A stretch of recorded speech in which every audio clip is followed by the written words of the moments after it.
never heard of me. Intellectually, it's a murder scene. Claiming you a scholar, get the clock out. Claiming you a scholar, get the clock out. Wanna murder me, but never heard of me. Intellectually, it's a murder scene. Claiming you a scholar, get the clock out. Claiming you a scholar, get the clock out. Black excellence at its finest. Yeah, using big words, but he can't define it. Then it hit him with the cannon, don't you stand behind him. It's about to get hot, watch him change the climate. He's nothing but a novice and he show his heart. Man, I think this rookie's done, sticking with a fork. Yeah, he treading water, swimming with the sharks. You will never see the light, living in the dark. The only thing he study is this information. Till I show him all his flaws and his calculation. Gotta leave his dummy dead as a demonstration. So I hit him with the case with no hesitation. It's a wealth of knowledge you ain't never seen. Chop his body up and weigh the dead on a triple beam. This glass is bully on my phone and he keep calling me. Need me to come and pick him up from another murder scene. And he's telling me, I don't know why they keep invading me. I said we just don't keep kicking their ass into reality. Shoot the 7,000 said they want a war, but they should have already known what we were looking for. Wanna murder me, but never heard of me. Intellectually, it's a murder scene. Claiming you a scholar, get the clock out. Claiming you a scholar. Yeah, claiming you a scholar, get the clock out. That's where you lose. Any of you got dang on pseudos. Once you get the clock out, that means I got time to speak uninterrupted. And this is where you will be exposed as a pseudo. Peace and blessings, man. Welcome to the goddamn on Lions Den. My name is JJ7000, aka Mendika Molly, the most feared debater on this planet. Sit your ass down. I know you can't stand it. Hey, we got a special guest in the building. We got a special show for you tonight. I'm talking about one of the OGs of the Lions Den. I'm talking about JT Raw, the camp killer of their doctrine. You hear me, ladies and gentlemen? This guy has been there. This brother has done that. This guy has seen the ways of the goddamn pseudoness and had to go. He was part of the original One West, not this crap that Tazariach is running around talking about. He was there. So I'm gonna let the brother introduce himself. Then we're gonna get into the meat and potatoes. Y'all see the title of the show, the ISUPK Merry Christmas Special starring Capt Tazariach. He hanging out with ESUK, drinking eggnog and nutmeg. Reading column. Go ahead, brother JT. You got the phone. Yes, sir. I'm in the building, and I'm one of the original members of the original. Hey, speak up. You're a little low, family. Speak up just a little bit louder. I am one of the original members of the original One West out of Harlem, New York, 125th Street, before the split happened back in the 90s. So what I'm seeing with this dude, Tazariach, he's a fanboy. You know, he's a man trying to get likes. He's on the team. Just like Fat Boy, the roly-poly ass Johanna. He another one.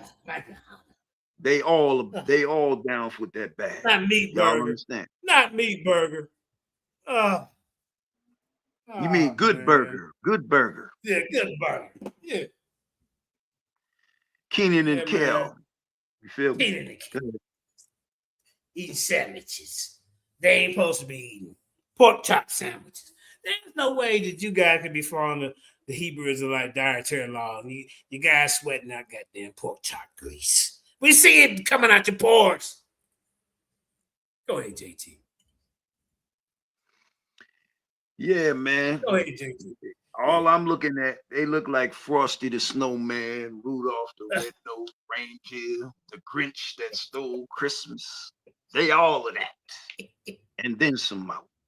That's what I'm seeing, man. These camps it's total lunacy. It's madness. All of these camps run the same old jive, and everybody that follow that, you ain't gonna stay alive. I'm being honest with you, because it's all a game. They all down with that bag, bro. You understand? And they all sold out to get where they at. I'm telling you, that's right there proof that they sold out. Because if you about their real business, you ain't gonna be a part of none of this madness. Look at this on the screen. I see it. Look at this circus, the Christmas special with Esau. And JT, you know what's the crazy part about this whole situation? They call him the Black. They don't even call you by your name, Capt Tazariach. The Black. The Black. Now we did an episode of him. Yeah, see, he clout chased for views. They humiliated him in the first episode, and now he's back because Tazariach wants that 1 million subscribers that he has. This white guy, so he's able to talk to him and put his finger in his face and throw bread and play in their face. And him and Capt Tazariach don't say nothing. As a matter of fact, Capt Tazariach is sitting there looking just like the people that's sitting on the table. You blend right in, Capt Tazariach. This just proves my point. Because he's one of them. Yeah, this is an embarrassment. Because he's one of them. He's Harry Rosenberg. He's Harry Rosenberg in mysterious clothing. These cats that look like cock-a-doodle-doo. That's what I call him, cock-a-doodle-doo. He's a plant. He's an FBI agent. He's an agent, man. Come on, man. Ain't no way in hell any of these dumb niggas in these camps. You look at damn cock-a-doodle-doo and you telling me that man is a part of this nation. Y'all got to be out y'all damn mind. Ain't no way in hell that man got nothing to do with this. Well, that's what they said. I could care less what they say. I tell everybody that chart. And you want to return I say because you don't have to get. That chart was created out of the hatred of Are black you women. stressed Man. about So this IRS dude had to figure a way to sneak these other women and these unfiled other tax nations returns? up in there, bro. You're not alone, and you have more options than you think. Just shut up. Look at this right here. Mockery of the Last Supper, y'all. All of this is Masonic, and he's being initiated into their work. This is a mockery. This whole demonstration. Then they got the drug, the one that's on dope right here that's always passing out. Last time he had his head out on Tazariach's shoulder. I mean, come on, man. Where's all this energy? The white man is the devil that the Bible speaks of. Now you up here skinning and grinning with these people. Which if the cracker cut a check, but you are contradicting. Yo, Jay. Yeah. If the cracker cut a check, they his friend. You feel me? Yeah, they cutting him a check. Now you can't tell me Capt Tazariach don't look nothing like these people right here. Look at Capt Tazariach. And then look at this guy. Look at it. You can't tell me. Only two of them that look like they got two this of guy them on here that, for it's two of them in there that don't look like nothing like the rest. All the other ones, along with cock-a-doodle-doo, all look the same. They all could be family, bro. Yep. Mm-hmm. Tazariach and the other cat with the little kufi or whatever the hell he got on. They don't look. They brought him on there for a prop. Yeah, they don't belong on there. Yep. So before we get into this, let me ask you a couple of questions, man, about some of the things, some of the teachings out here in the community. How do you feel about a brother, these brothers in the back chat, they call themselves the Noggins. I mean, these guys are, to me, is dumb in a box of goddamn rocks.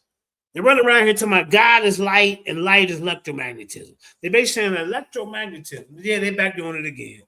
Electromagnetism is the creator of this universe. What do you think about that type of teaching? I think they got the wrong information. That's basically it, man. Look, I don't get into all the debating because I say like everything gonna be worked out in its own due time, man. You know what I mean? You got all these naysayers and everything. people who don't believe that there's a creator and all this other stupid ass monogamy bull. Look, everything all come out in its due time. And a lot of our people who follow the madness, that trail of madness, all of that's going to catch up to you in the end. That I'm just keeping it real. I'm going to say this quick. All of these damn camps, go ahead. One more point. Yeah. All of these damn camps got a Yeah. date with destiny, and it ain't the one you think.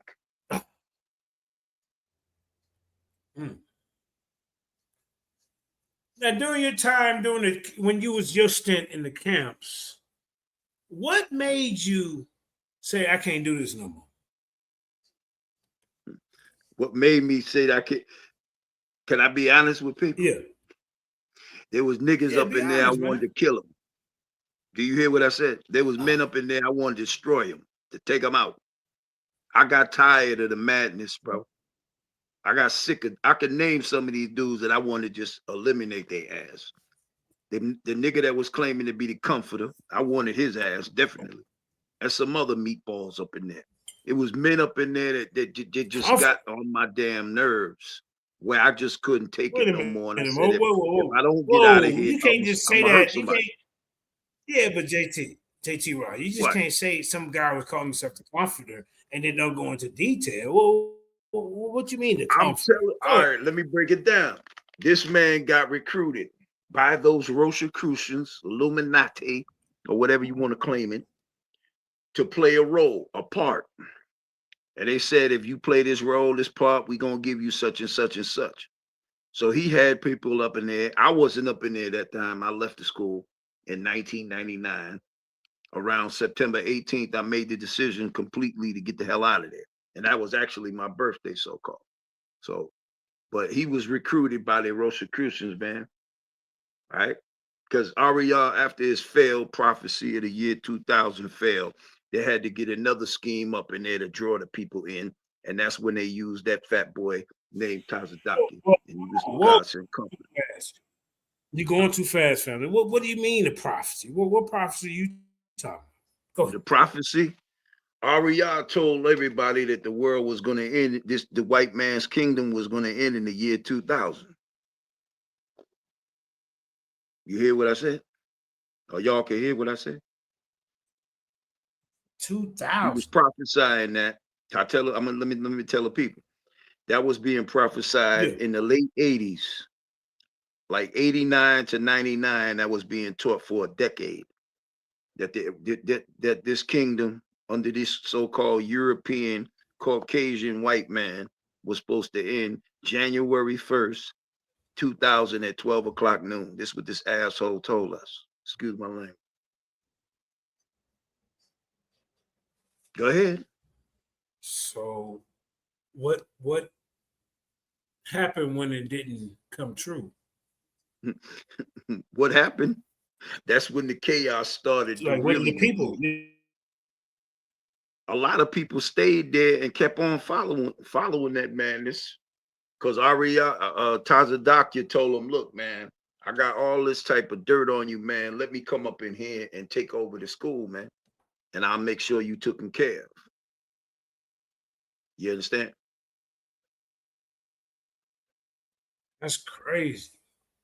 So he became, like I said, a quick point. He became let's get into this comforter guy. Let's get into that information. Now, who is this comforter guy? Jermaine Grant, aka Tazariach. That's who his name. That was his name. He was from the Bronx, New York. He was in the school when I was in the school. I had a lot of run-ins with this cat. Basically, me and him didn't like each other, and I told the nigga to his face I would hurt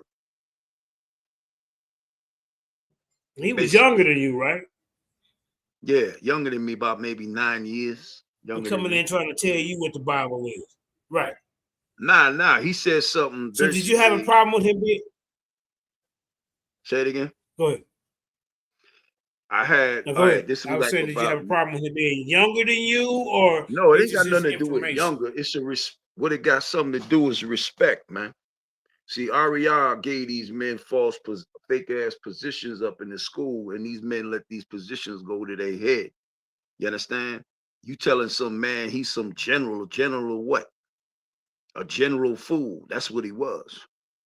You telling the man he captained 10,000, captain of 13,000. We ain't even got 10 or 13,000 members in the school, and you giving these men these fake titles, bro.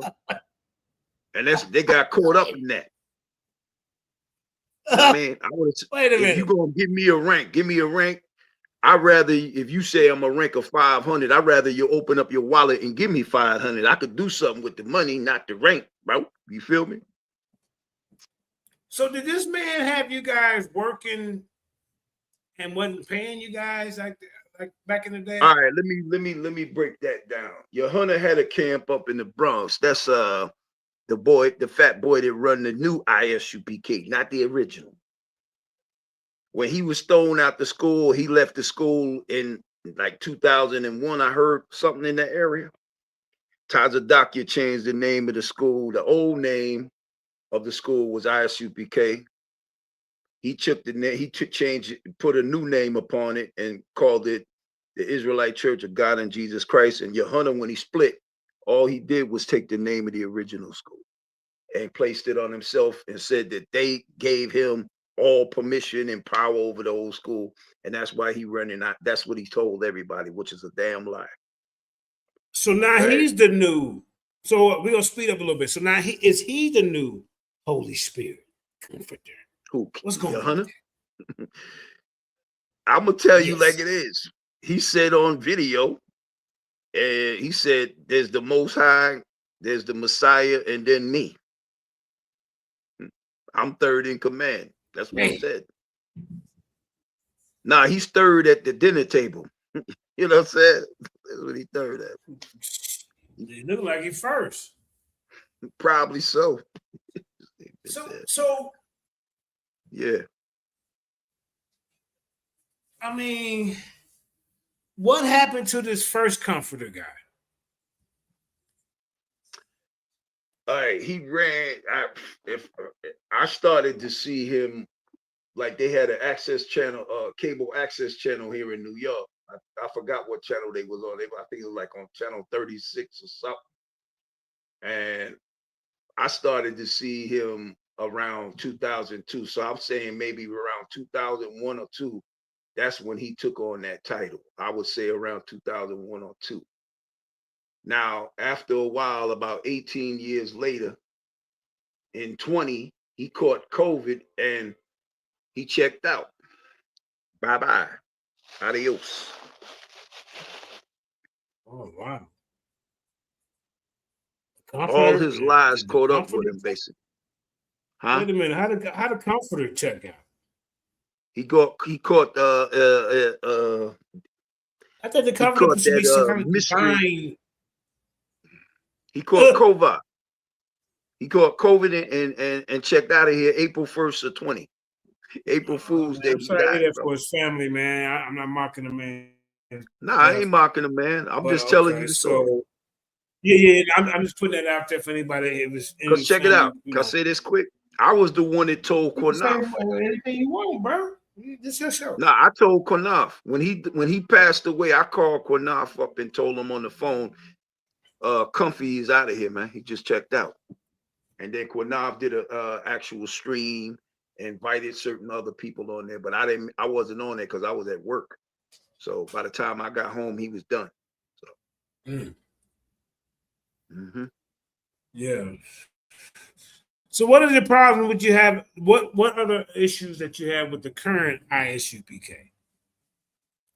The same I got with the old one.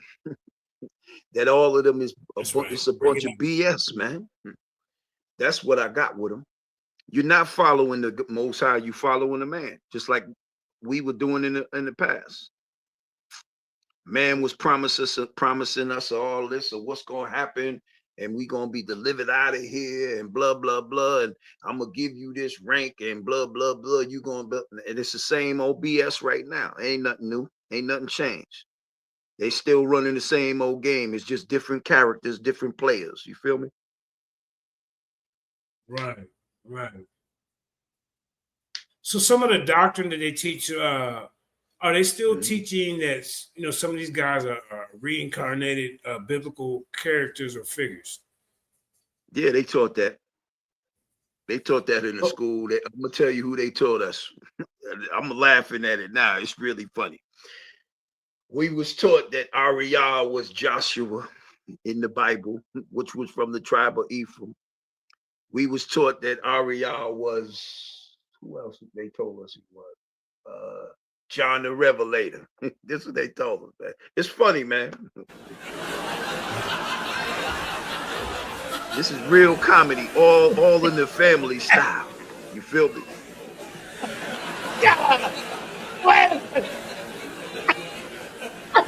But they told us that, can I tell you? They told us that, all right, can I tell you this? They told us that Mashal was Moses. Then he died and came back and he was King David. Then he died again and came back as Peter. I mean, like, nigga, really? This is what they told us, man. I ain't believe none of that madness, bro. I was laughing at these niggas. I said, are you telling me this old geezer nigga is the one I read about that hit that nigga in the head with the rock? Laugh track, please. Man, get out of here with this.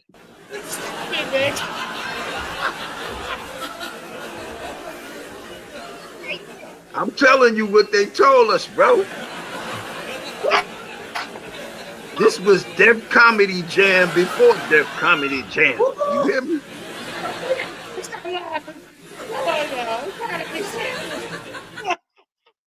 This was Martin before Martin. Ariel was Jerome, a player from the Himalayas. This can't be real. Outer space doctrine. I call it the outer space doctrine. Yeah, the madness continues, man. They doing the same old BS that was being done in the 90s. I know you was joking with that. I ain't joking. Are you telling me that they said who? No, wait a minute. You want me to tell you again? Do you want me to tell? All right, Ariel. Yeah, tell me again. They told us. I didn't believe none of this BS. Personally, I like yeah, whatever. Yeah, okay. They told us that he was Joshua.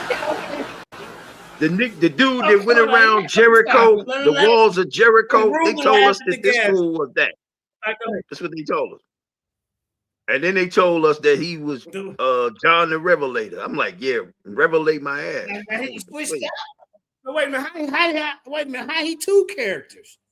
How do you come back as one but and hold on, die again and come back as you know what? But hold on. I'm gonna say, can I say this? If that is right there, bro. But hold on. Let me get my point in. I mean, it's a red flag. All right, but let me get my point in. If it was able to die and come back, right? How Marshall gonna die as a Levite, which was be Moses, and come back from the tribe of Judah? It's David. That shit is stupid. You understand? That's how I knew that this was bullshit. Excuse my language, bro. And Joshua was from the tribe of Ephraim, which was Joseph's lineage, and then he come back and die as John the Revelator, which was I think from the tribe of Judah. Come on, man. This is the stupidity they taught. And this is the stupidity that these men are still pushing now.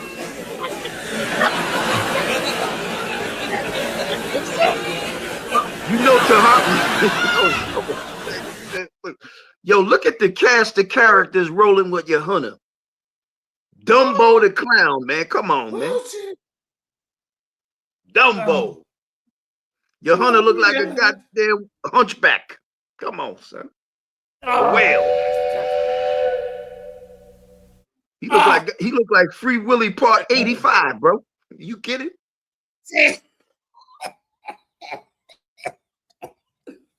You got another clown up in there. You got another clown up in there. What's his name? Mahimet Maneuver. my Heineken. Yeah, Now, that damn this clown. guy. Oh, wait a minute.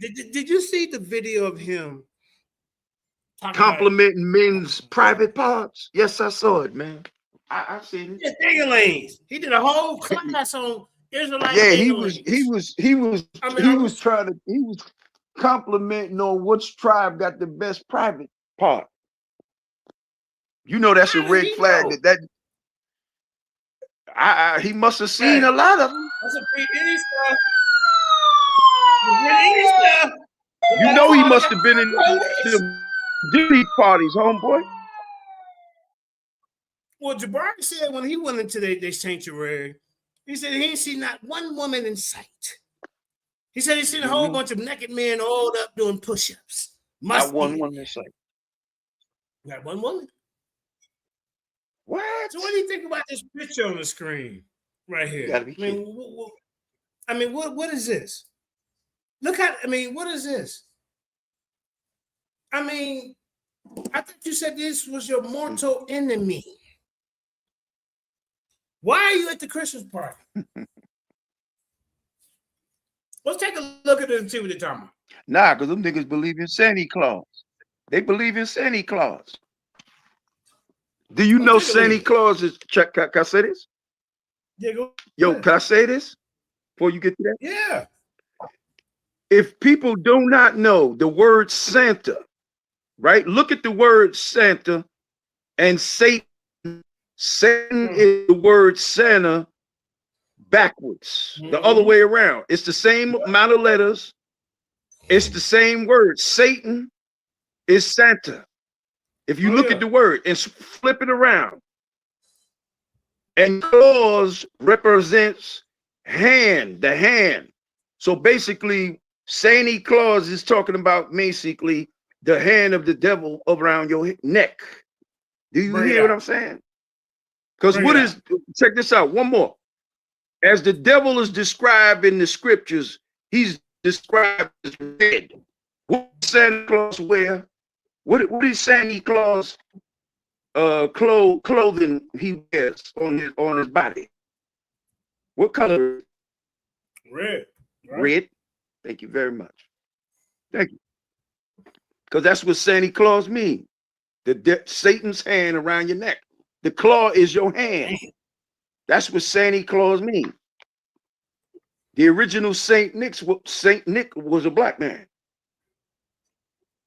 in Europe during the Dark Ages. Go ahead.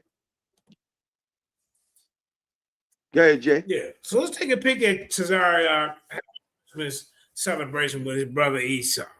Don't let Tazariach fool you, ladies and gentlemen. How he get around us is talking about, yeah, the white man is the devil. Man, come on, bro. Man, this dude putting his hand on Tazariach's face, everything, man. Well, here it is right here. Look, let me rewind. Wait, is this it? No. Look. Hold on. It's so easy to become a podcaster with real. Whole show because it's garbage. You're saying to separate us? Look, Yeah. look Yeah, at it. that's- Look at this right here. But in one part of the show, he pointing at Tazariach, like checking him, like, boy. But look at this. Look. Why is Tazariach shaking hands with the person that he called the devil? JT, why he doing it? Why he doing that? Why he doing it? Because he made a deal with him. That's why. Because he sold out. Say what? I just said he made a with deal. Making the deal mean to sell The out. first He show they sold out. doing it, they humiliated him. Yo, home, can I say this? And the white boy. I remember when we was Say what you want, bro. Can I say this? I remember when we was dead broke. We was struggling to bring members into school, struggling with the tights and Teach everything. for a little bit. I gotta step out for a Now second. all these dudes is living jet set. Go ahead. Now all these cats is living jet set. When I was in the school, the guy that run IUIC, he was claiming that he was a Native American Indian. Do anybody know that? This man was claiming to be a Gadite, according to that stupid ass chart. He was claiming to be Native American. He used to wear all of the Native American fatigues and every goddamn thing with the feathers and all that stuff. I ain't making none of this up. Now, when he made the deal around the late 90s, I think about 98, 99, from what I was told, he brought some Rosicrucians into the new House of David because guys like Marshall and them, they left the original school and they started their own faction called the House of David. He brought the actual Illuminati up in there through the Rosicrucians for them to sell out and make a deal. And that's why Nate rose to prominence like he did in the police department because he was a police officer. And then he started IUIC around 2003, and it took him a couple of years. Now look at him. He's the biggest, one of the organizations, the biggest organization in this movement. That man worth about $200 million. The last I checked of his finances in 2019, he had 150 million. That's 6 years ago. He about 200 million now, close to it. That's why he got camps set up all over the world in different countries. He got camps set up in Europe, got camps set up in Africa, all over. You can't do that off the little tides money. That's the Illuminati man for push that agenda. That's what he's doing. Yeah. So what's going on here with the handshake? You think Tazariach is selling out? You see how a boy got a grip with the Masonic handshake. Look at the Masonic handshake. And Tazariach is doing it on the side that you can't see. Yeah. Can I say this? Hey, JT, if you in ISUPK, you sold out. If you in ISUPK, you sold out. You in IUIC, you sold out. You in GMS, you sold out. GOC, you sold out. All of them sold out. Do you understand? House of David sold out. Every one of them camps. Every one of them camps, which is a splinter camp out of the original One West. There's certain camps that didn't come out of that school. There's, you know what I'm saying?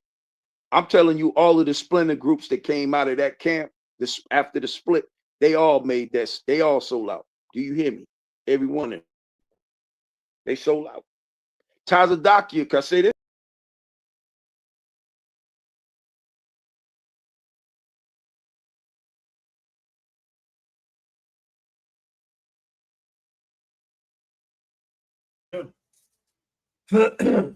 So there you go, Blizzak. So let me ask you a question. Blizzak in the audience said that he fell off. Brother fell off. Okay, he fell off, y'all. We'll look for him to come back. But let's get into some of this right here, ladies and gentlemen. But you're absolutely right. FBA and ISUPK have agent type of activities. And the reason why I say that because they're divisive. They keep us separated. But his main message this is that these people are no good to him, but all I see is you doing is out here shaking hands with them on their platform, skinning and grinning, shucking and jiving. They calling you the black on this platform. They don't even have enough respect for you to even put your name in this title. Look at this, y'all. Black Israelite. You see that? Right there. Because Tazariach is thirsting for these views. JT, you back in the back? Hold up. I thought I seen you. Hold up.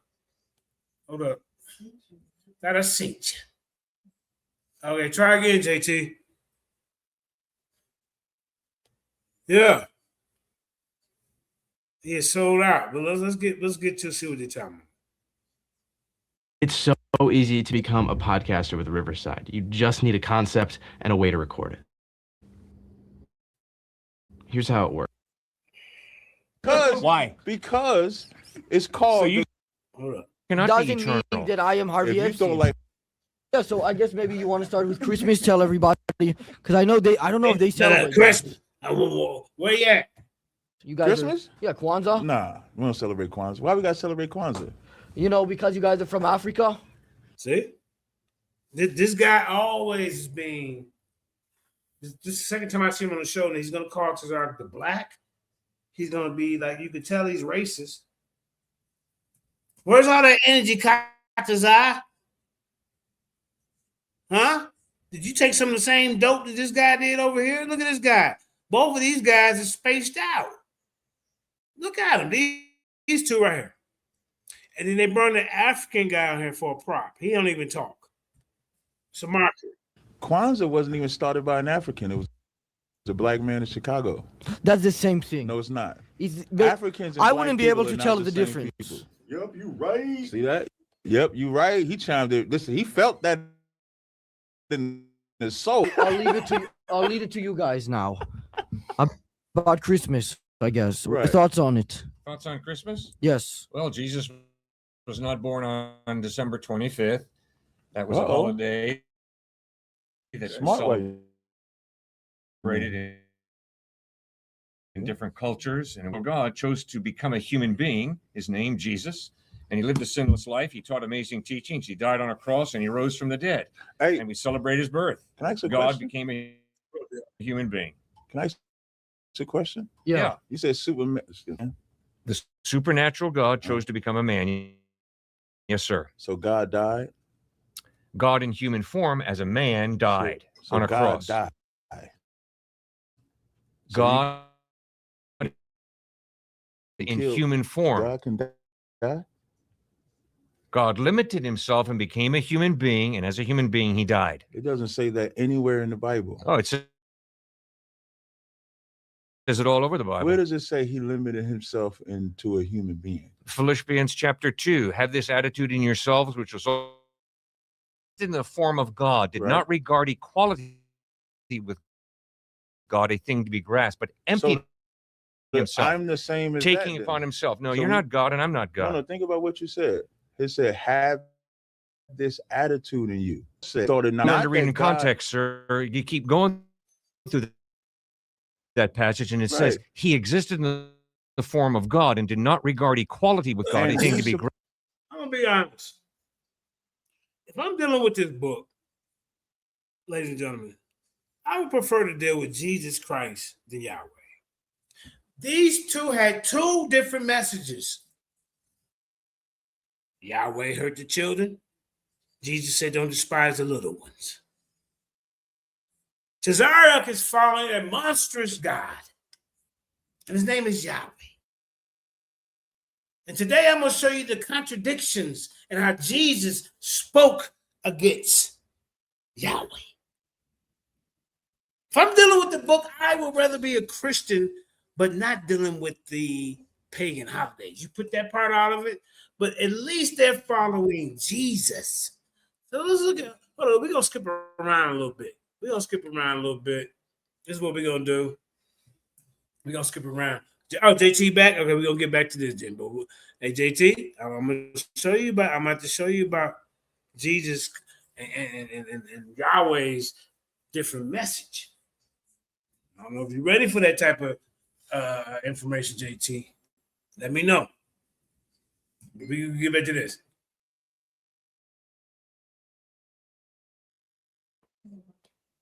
Hold up. Hit that like, share, and subscribe, man. Grasped, but think the emptied same himself, way. Look at taking this. Why would you be on a panel of misfits like upon this? himself the Look at this guy. Every time they're on the panel, he's passed out. This guy is always doing gadgets and gadgets and being the prop. These two are props, and Capt Tazariach is a prop today.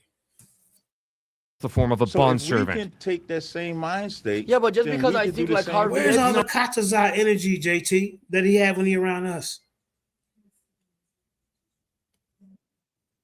Because Okay, what these the guy's is name? Capt Tazariach's people.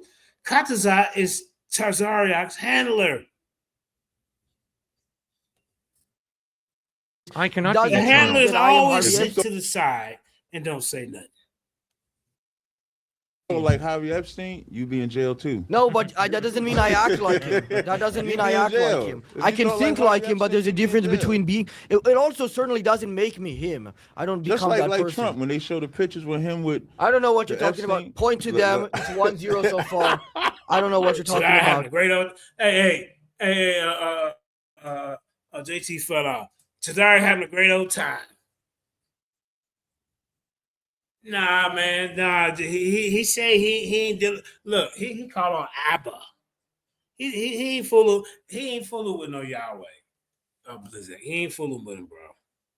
He ain't fooling with Yahweh. Hold on, we gonna let me show you. Let me show you real quick. We gonna get back to this buffoonery. Let me show you. What's 7,000 show you? That's a clown show. All right. Let's see. What is it? Now, here we go, right here.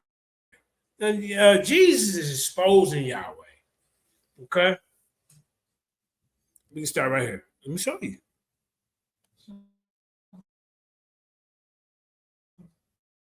Yep, watch this. Now, the topic Yahweh despises the little ones. Jesus don't. Yahweh curses those who curse you. Jesus don't. Yahweh, the Father lies, send lying spirits. Jesus don't. We must rightfully divide the word like Christ did. Yahweh, Satan. Yahweh and Satan. They had no mercy policy, opposition of Jesus and the Father. Yahweh is the evil one who commands oaths to be taken. Christ said, "Don't take any oaths." Their message. There's two different messages coming from two different the deities, if you want to call it, in that book.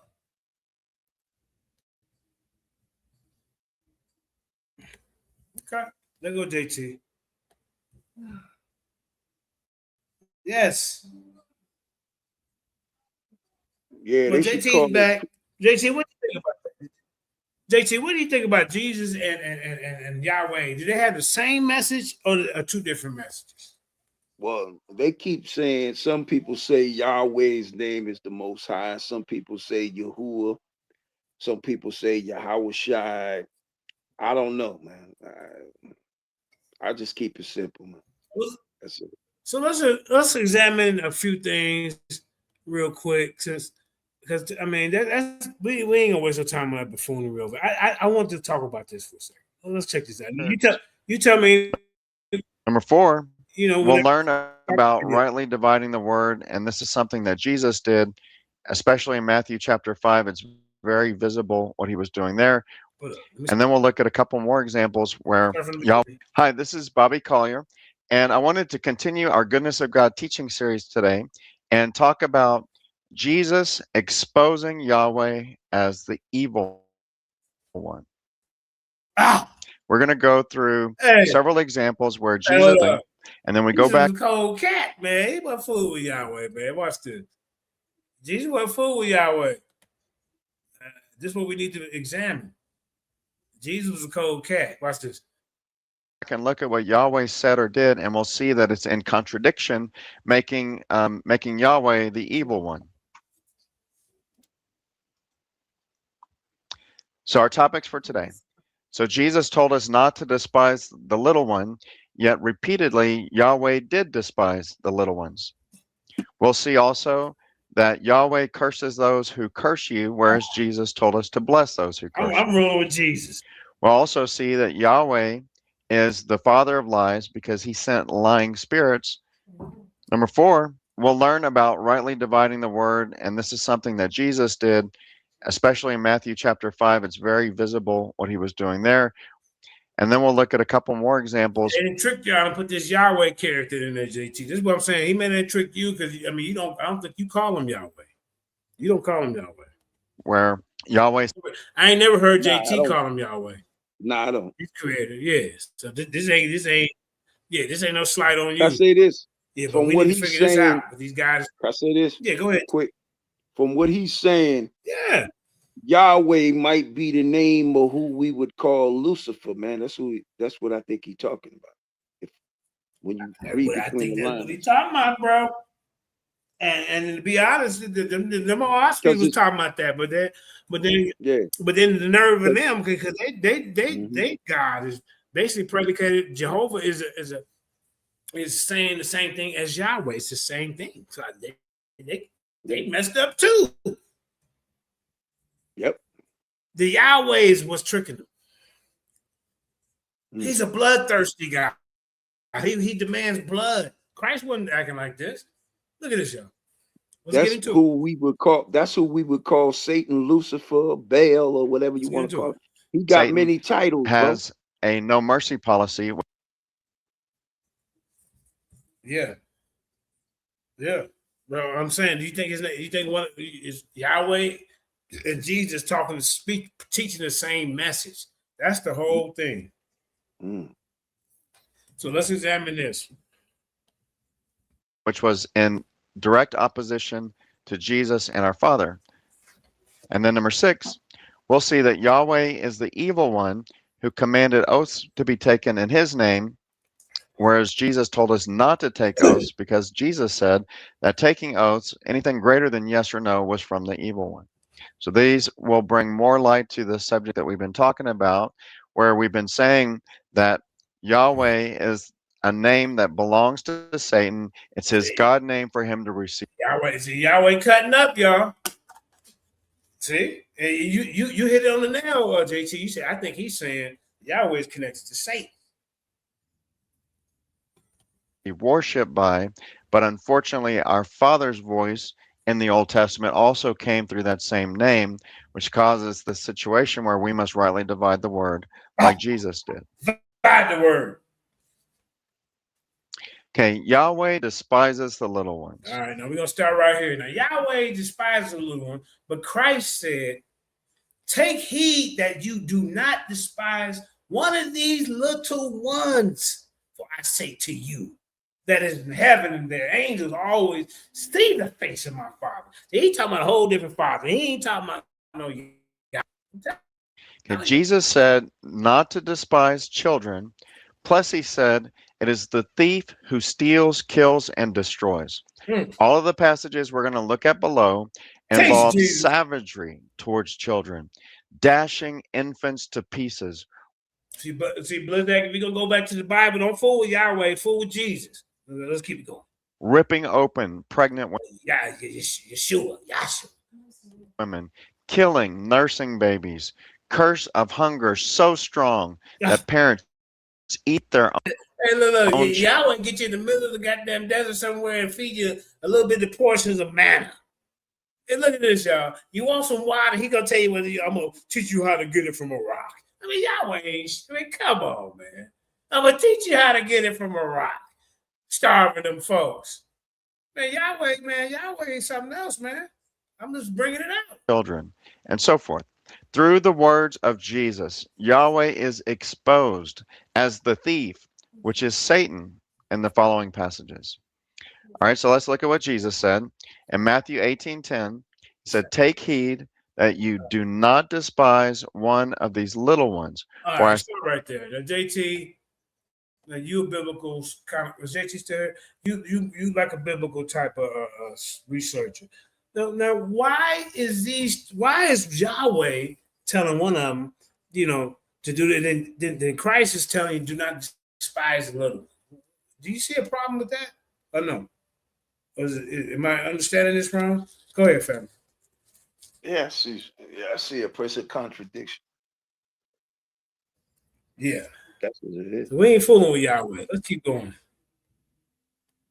But any of you OSB, don't you even say nothing. Y'all got a book called the goddamn on Fraggle Patty. Don't even say nothing. Say to you that in heaven their angels always see the face of my Father who is in heaven.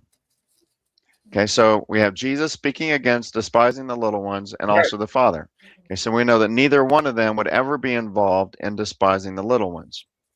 We also know John 10:10, the thief, which is Satan, does not come except to steal and to kill and to destroy. I, Jesus, have come that they may have life and that they may have it more abundantly. Okay, we also know that he said, the Son of Man did not come to destroy men's lives, but to save them. Okay, so we know clearly the will of God is life and life abundantly. The will of Satan is steal, kill, destroy. Now, if anything contradicts what Jesus has said here, then that must be of the evil one. So let's look at these passages. Isaiah chapter 13. Behold, I, Yahweh, will stir up the Medes against them, who will not regard silver, and as for gold, they will not delight in it. Also, their bows will dash the young men to pieces, and they will have wait a no. minute, Yahweh. What you doing messing with these little men? The little ones. No pity for the fruit of the womb. Well, is Yahweh something else? Will not spare children. If you the all present creator of this whole universe, why are you messing with the others? JT, you got to speak about this, man. What's going on here? Did Jesus teach this type of nonsense? No. That's what I'm talking about. No pity on the Let's keep going. fruit of the womb. Their eye will not spare children. Okay, so notice Yahweh has put him. This is why you Old Testament only guys. I mean, bro, this is what y'all dealing with. Y'all dealing with Yahweh. Y'all ain't dealing with Christ. They slipped Christ in the book to let you know that this Yahweh character, he ain't the one. Now, it was the Yahwehist versus the Elohimists. It was a battle for that. That's what's going on. Himself as the adversary against this people.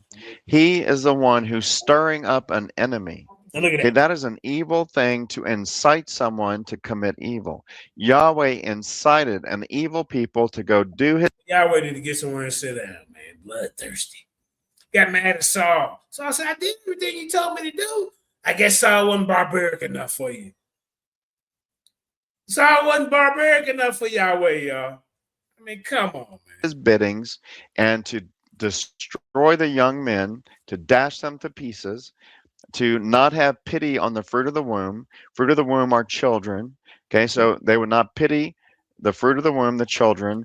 Their eye would not spare the children. In other words, these Medes were going to utterly destroy the Israelites, killing the men, killing the children, with no mercy. That is absolutely evil. That is exactly what Jesus said not to do. That is despising the little ones. That is steal, that is kill, that is destroy, that is absolutely evil. Yahweh is the devil. Man. All right, let's talk about that. What did I say? You said it. You said it, but you don't call on no Yahweh. I know you don't. So this ain't, attacking you. You don't call on damn Yahweh. You deal with the New Testament. You deal with Jesus. I Christ all the time if you're dealing with your Bible. But you got to know that Christ had a different than this one in this Old Testament God and this Old Testament. You got to look at that. There's something ain't adding up. Bro. Let's keep going. This Yahweh. Okay, Hosea 13:16. Samaria is held guilty, for she has rebelled against her God Yahweh. They shall fall by their sword. Their infants shall be dashed in pieces, and their women with child ripped open. That is. Man, this is Yahweh. I mean, what's wrong with him?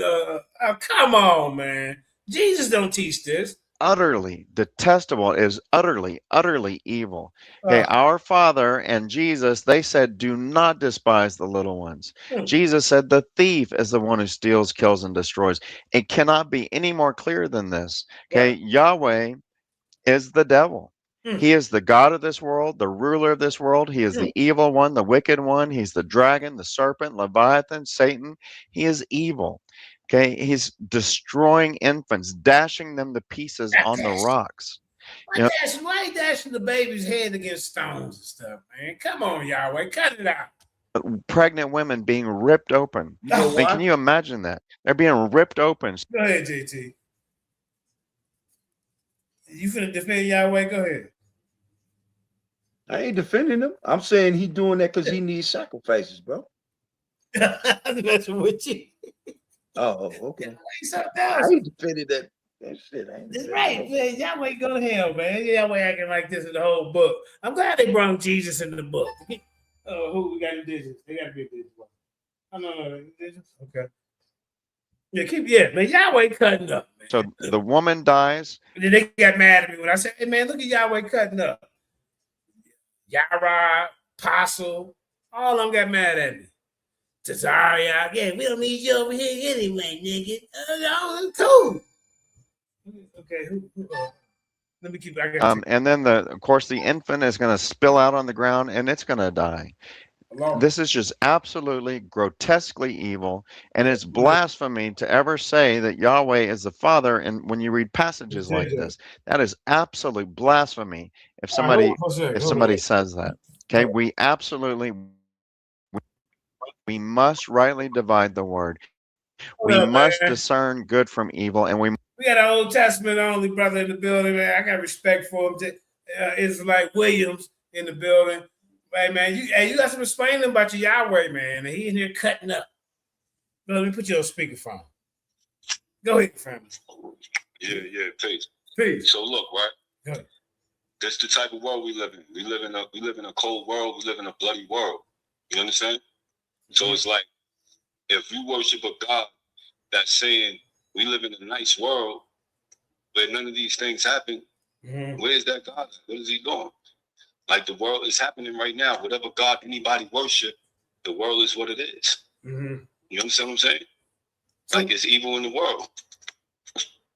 So it's like, for instance, if somebody say, I don't worship the God of the Bible, I worship the ancestors, right? The ancestors are not stopping the babies from being killed. Right. They didn't stop slavery from happening. They don't stop nothing. Right. So whatever God we worship, whatever God anybody worship, the world is still the same evil place that it is. So you say, do you call him Yahweh? Or you call him, what do you call him? No, I don't use that Yahweh name because that's a name that these white folks came up with. Yahweh, all of that. I don't use that. I don't even subscribe to the language. I don't subscribe to no ancient languages that white people got to read to me. Every time I talk to an Israelite and he say, yo, the Hebrew word is this, the Hebrew word is that.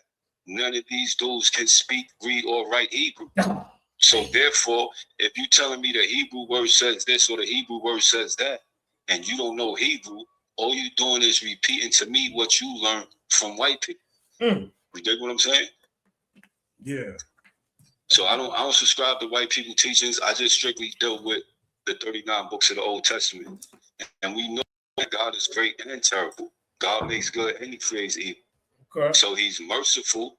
So therefore, if you bend to God's will and you do what he wants you to do, he's merciful one. But if you do whatever you want to do, then he don't owe you nothing. And somebody on the screen said the ancestors don't have superpowers like they say Yahweh does. Cool. If the ancestors don't have superpowers, what do they? Why are we worshiping them? Why are we praying to them? Why are we talking to them? What powers do the ancestors have? They dead as hell. They don't have no power. They sleep. Damn. You know, my grandparents, my great-grandparents, everybody's great, they all dead. They sleep. They can't do nothing for us. So when he says the ancestors don't have superpowers, what is he talking about? Like, so who y'all praying to? If they don't have superpowers, how can they hear y'all from beyond the grave? Oh, swear. God, that's a good point. Right. And he's right. They don't have superpowers. They have no powers because they're human beings. They die. They return to the dust. They dead as hell right now. They can't do nothing for nobody. So it's like Williams. So you don't subscribe to the New Testament. So, and Yahweh will be at odds, right? According to your eyes, right? I mean, to your eyes. Jesus, that Messiah is anti-God. That's why he's saying. That's why the Messiah said, God told you to pray. God told you to swear to him. I told you don't swear to nobody. God told you eye for eye. I told you turn the other cheek. God told you you can divorce your wife. She can go be another man's wife. I told you, no, you can't divorce your wife, yada, yada. So it's all kinds of contradictions. I've been pointing these out for years.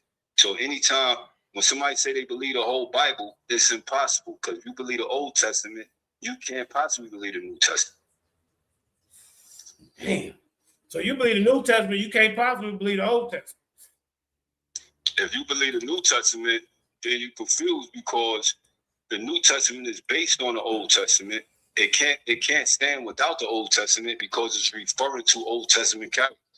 Okay, so let's get back. So it can't stand alone. You want to jump? Because you say, you want to jump on the panel, family? The New Testament is saying, say that again. You want to jump on the panel? We can evaluate some of this, or you at work? How long you gonna be on? I'll be on for about another 2 hours. About another 2 hours. I'm gonna try to catch you before you get off. All right. Good show though, man. You be doing your thing on ahead, man. Congratulations and all that. Yeah, man. This is number love. It's like, well, you know, we clash about information, but you know how we chopped it up. Sure. For sure. All right, love, family. I got your number. I'm gonna lock you in now. Brother, peace to you. Yeah, peace. Ladies and gentlemen, let's get back to this Yahweh character, because he cut the little kid's head against the goddamn stone. Jesus didn't say that. Here we go. Must call evil what it is. Evil is evil. This is evil. Amen. Let's look at 1 Samuel 15, 2-3. Thus says the Lord Yahweh of hosts, I will punish Amalek for what he did to Israel, how he ambushed him on the way when he came up from Egypt. Now go and attack Amalek and utterly destroy all that they have, and do not spare them, but kill both man and woman, infant and nursing child, ox and sheep, camel. That was something else, man. Dang. That, can I say this JT, on that one? JT, you still there, man? That was the order, the decree that was given to Saul, and he didn't follow that. Yeah, but Saul you know said, who man, the Amalekites are? He wasn't bloodthirsty. I guess they're supposed to be like the goddamn Anaki or something like that. I don't know. Who the Amalekites? Ashkenaz. That's who them niggas is. Ashkenaz? Yeah, that's who they are. Okay. The Sephardic Jews are the Jews of Spain and Portugal, which were black, tribe of Judah, basically.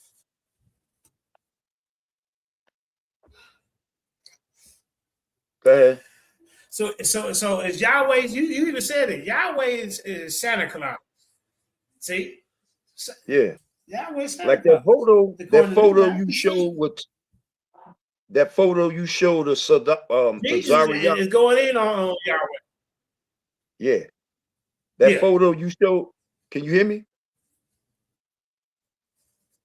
Yeah, I hear you. Which photo? That photo you showed should have been. Table? Yeah, that photo. Put that photo back up for a minute. Just for a minute, and then take it off. All right, hold up. Okay. Yeah, hold up. Let me get back. Let me find you. I gotta go back to the show. Hit that like, share, and subscribe, everybody. Don't be afraid to support the channel. $sign man Nick Amali. It's greatly appreciated. I just keep going. All right, so you gonna see what's shouting. I'm not shouting up, but let's see. Tazariach sitting with his family. His Esau. His Esau, ladies and gentlemen, the one that he said that he despised and hates so much, but he's dapping up in here. Look at him. Kiki and Kakan. You talking about this picture here? Yeah, that's the one. He's talking, look. Look at all that. Look at all that stuff around him. Look at this. Can y'all see this? Look at that. Yeah. You see the Santa Claus? Mistletoe. Yeah. It should have been Christmas. It should have been Christmas. His brother on for a prop. The African guy. It should have been Christmas with the devil. And he's supposedly he's supposed to be against these guys. This is like a great time at the Christmas table. Look at this guy. And this dude's always doped up. This is part of the show. Every time you come and watch it, he gonna do this. This is his part. He probably ain't even really sleep. And then this guy gonna be playing with lollipops. And the first time Tazariach was on there, he had a big prop. It was a dum-dum sucker. Big dum-dum sucker. basically telling Tazariach, you a dum-dum, subliminally, and Tazariach was basically sitting on his dude's lap. Which y'all think I'm lying? I got the video. They were calling him the Black. Let me say this one more time. They were calling Tazariach, making fun of his goddamn wrestling belt that he ran around his goddamn forehead, and them damn leather chaps he be wearing. They were talking about Tazariach. Where's all that energy that you have for us when we do that? So it was a humiliation ritual because Tazariach wants this guy. This guy has 1.4 million subscribers, 1.43. So the first time that Tazariach went on there, 1,700,000 people seen the show. Or 1 million seen it when he got off the show. That was 2 months ago. Now it's up to 1,700,000. Tazariach, oh, I broke the internet. I did that. I said, bro, you didn't do nothing because you wasn't over there telling them that the white man is the devil and y'all going to be a slave. All that same message that you give us. They were humiliating you. This dude that's knocked out right here, he was cool. Tazariach's shoulder there. Tazariach pent up in the goddamn corner. Looked like he was sitting on this dude right here lap last time. You hear me? Mm-hmm. It was a humiliation ritual because Tazariach is chasing for views, right? So this is the second show, Tazariach. It went down 604,000. So what you thought you was gonna get 2 million when you came back over here, so they can mock you and laugh at your dumb ass? Go ahead, JT. I call it Christmas with the devil. Let me see. You still there? Yeah, I can hear you.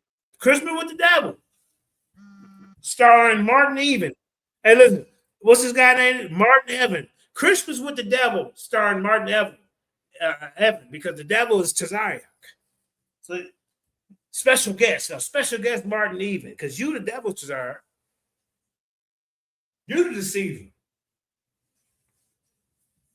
Yeah, man. Look at look. Capt Tazariach look just like these characters, don't he? Look, fit right in. Harry Rosenberg. Look at his red hair, and look at his red hair. See that? See? This is his family. Capt Tazariach is the handler. This is why he's not saying nothing. Writer, he's the one to tell you about the 12 tribes chart. Because remember, when you ask about the 12 tribes chart, what does Tazariach say? You got to go talk to Capt Tazariach. See? He's the Harry Rosenberg in there. You know, like you say, when you do that, what's that 40123CK or whatever? What is it? They got to have these people in there with them. Speak on that, JT. Go ahead.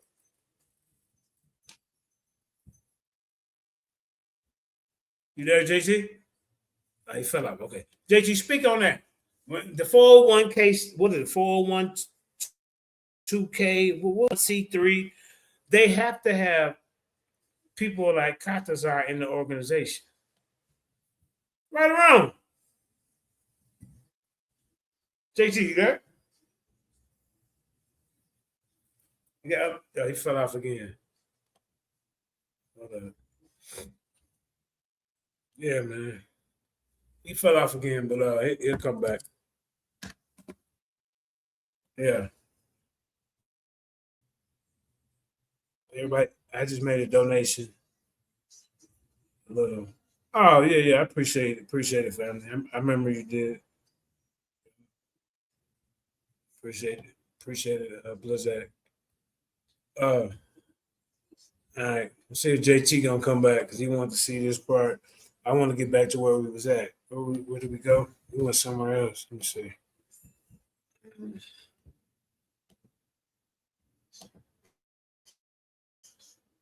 Here we go. Yeah. Jesus versus Yahweh. This is what we finna do. Let's see. Hold up. Let's just check this out. We're gonna get into these different talking points of Yahweh and Jesus. See? That's what we're gonna do.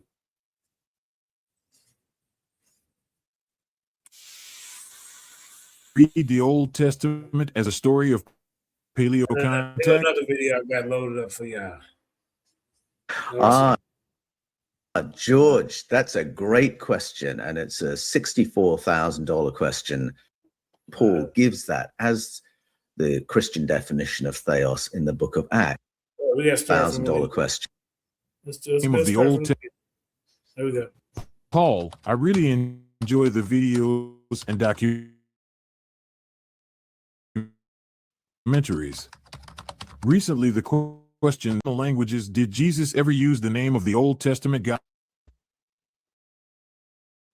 Yahweh? Did Jesus read the Old Testament as a story of paleo contact? George, that's a great question, and it's a $64,000 question. So the first part, no, Jesus never used the word Yahweh anywhere in his. I told you, Jesus ain't fooling with no goddamn on Yahweh.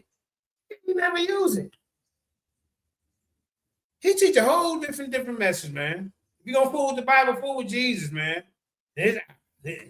He told the Pharisees, man, I don't know what kind of daddy. He said, y'all daddy is the goddamn devil. Goddamn Yahweh. Teachings. When Jesus talked about God, he used the Greek word theos. He's a storm guy. He was out there getting stuff allotted to him. You know, L was the top guy. You hear me, Blizzard? Okay, you Chaldeans, y'all get the guy Shashimash. And then you shot you Chinese folk mob, y'all get Kum Kaku. You know, Yahweh in the corner being impatient. What get to get? You get to get these hard-haired Israelites. This is what you get to get for bothering me. You get to get the Tazariachs and the Paz and the Yahs. I'm sick of you not being patient. You see? This is what you get to get. Which people understood to mean the creator, the source of the cosmos and everything in it. And in fact, the Apostle Paul gives that as the definition of theos in the book of Acts. So Jesus refers to God as theos. He also refers to him as the Father. And in his famous prayer, he says, Pater Haemon ho en tois uranois. Father, one in the skies, the one in the heavens, just to distinguish from any other potential father. So we've got theos, pater, and then he addresses pater as Abba, which is a word that could mean daddy or dad, or could mean son.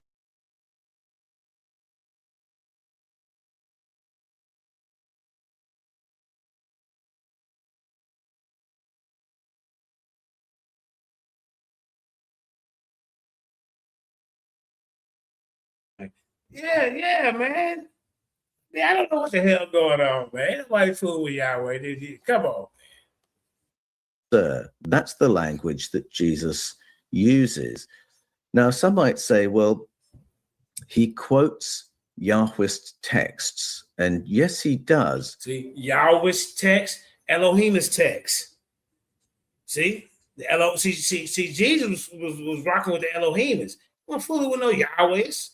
You know, he may quote a text and contradict him and show him your father is the father of lies. You know what I'm saying? Jesus coming in like Luke Skywalker, god dang it. Look. Jesus ain't playing with Lord Vader. Look. But almost every time Yahweh, he does Lord Vader, y'all. That, he does it to find a prophetic meaning or an esoteric meaning. He almost never goes to the Yahweh's text for their plain meanings. And he distances himself. Hey, Jesus was a Yeshua, whatever you want to call it. He was a cold cat, man. You have to pay attention. He wasn't fooling with Yahweh. I dare somebody to come here and tell me something different. Where you at? From Yahweh's law. All the gospel writers present Jesus as a successor to Moses and a replacement of Moses, and Jesus's laws as a replacement of the Yahweh's laws. So Jesus says, you've heard it said, but I say this. He also distances himself from some of the Yahweh's stories. He didn't distance himself from the Yahweh's track. That's what he told him. And I go into this in some of my videos on the Fifth Kind and the Paul Wallace channel. Elected officials face an important task, They bring it serving out their this- constituents effectively. Hit that like, share, Meet Alex, subscribe, man. who's committed to staying in touch. So he doesn't use the word See, look, they- Yahweh. look, He Jesus ain't uses other fooling with Yahweh. language. Look, He look. doesn't I told him, look, did Jesus worship Yahweh? Let's check it out. endorse the Yahweh stories. And this was clear to the primitive church. In Acts 15, they make a decision that Christianity is not going to be built on the Yahweh stories or the Yahweh laws. See, the Christians were smart, and we ain't fooling with Yahweh. You hear me? We ain't we not doing that. We rocking with Christ, man. Shit. He turned water into wine. You see, Yahweh is drinking all up for himself. Bloodthirsty ass Negro, or whatever he is up there. Let's go. In Colossians 2:14, it talks about the cancellation of those written Hey, Yahweh ain't shit. I said it. They got mad at me. I'm telling the truth. laws. So the early Christians were very clear that Jesus had moved on from Yahweh. Jesus never was rocking with him. And Jesus also said, you do not know me nor my Father. See, you do not know me. Jesus cold with it, man. Hey, if you go fool with the Bible, man, you better be fooled with Jesus, man. I'm trying to tell you. Don't let these Hebrew Israelites fool you. Look who they fooling with. Yahweh. I mean, come on, bro. He said, man, look. Hey, look at these bars Jesus put on them back in the day. Watch this. Jesus is a cold cat. Watch it. If you love my Father, you would also love me. He says this in the Gospel of John. So he's separating himself and his Father from the Jewish stories of their father, Yahweh. So the second part is interesting. If Jesus didn't regard these as divine stories, how did he regard them? That's right. In this little depiction of man, I don't know about this part, man, but this using they use their imagination with this little depiction right here. You know, they made the movie right here. So this don't pay attention to the stringy hair because it says hair wool. But then come on, man, y'all gonna have to get the direction right. Get the direction right, man. The producers, man, at least make it more realistic. I mean, what is this? Then he running around in the goddamn house coat. I mean, come on. In the early church, we had church fathers who sought to teach the church to read the scriptures the way Jesus read them. And key figures would be Origen and Clement of Alexandria. And so when Clement of Alexandria, this is some kind of Egyptian person. They went to the Yahweh stories and the Elohim stories, they didn't regard them as God's stories. See? And they said, nobody fool with Yahweh, man. He's too violent. A local storm god. This is a new character that popped up later on. And, you know, probably he got popular after the Babylonian exile or something like that, y'all. I mean, come on, man. Then Yahweh, now he the top dog. Before that, man, he was a little fella. All at the council begging for who he gonna get. Who I get to get, Papa? You get to get these hard-haired Israelites. That's what El told him, y'all. The Zionlexes and who else out there? You know, all the Israelites. He went through a list of them. If we read these as God's stories, we would have to believe of God such things as we would not believe of the most savage and unjust of men. They also... All right, the most savage. Who would be fooling with a character like this? Somebody say, they want to fool with a character like this, get in here and explain this. Messiah must be physical descendant of David. Okay, here we go with this, man. Let's see. Your Yahweh in here. Hey, okay, listen. Your Yahweh in here tearing stuff up, man.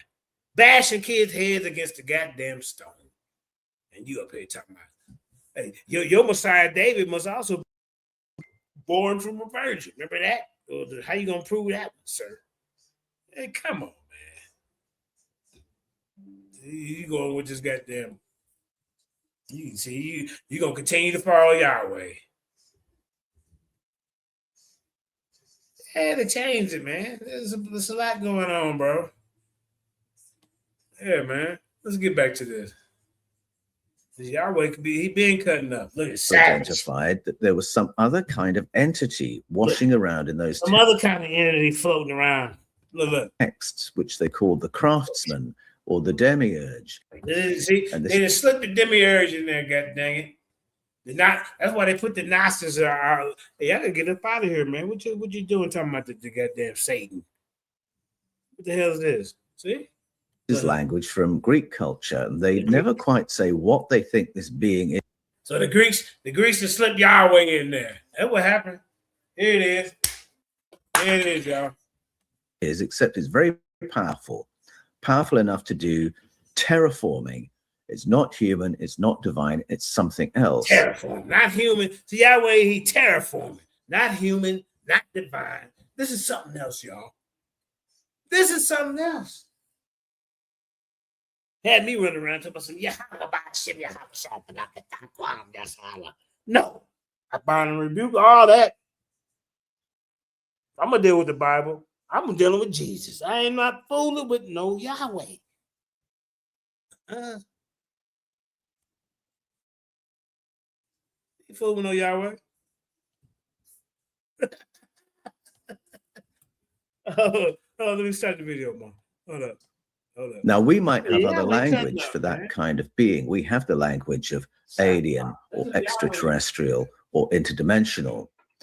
They didn't have that language. They talked about the demiurgos, the craftsman. And when they gave that teaching, they believed they were being true to Jesus's handling of those texts. Now, Paul knew Plato, knew Greek thought like the back of his hand.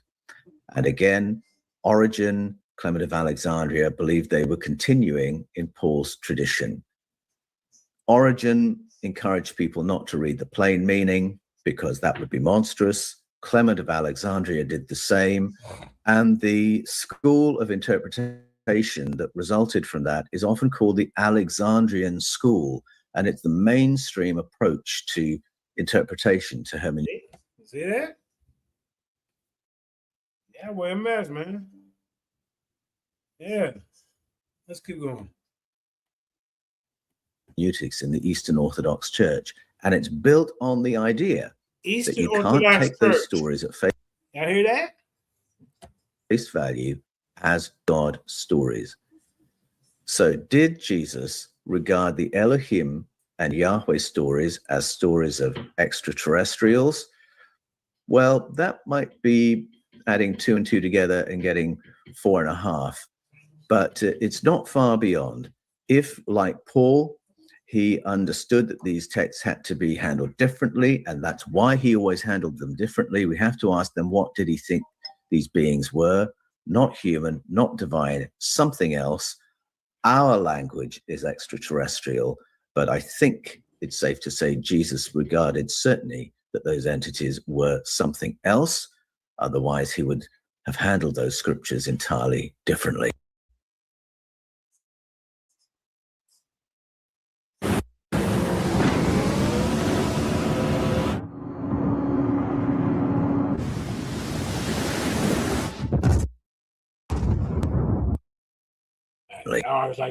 Is it true that Plato taught that we live in a holographic universe?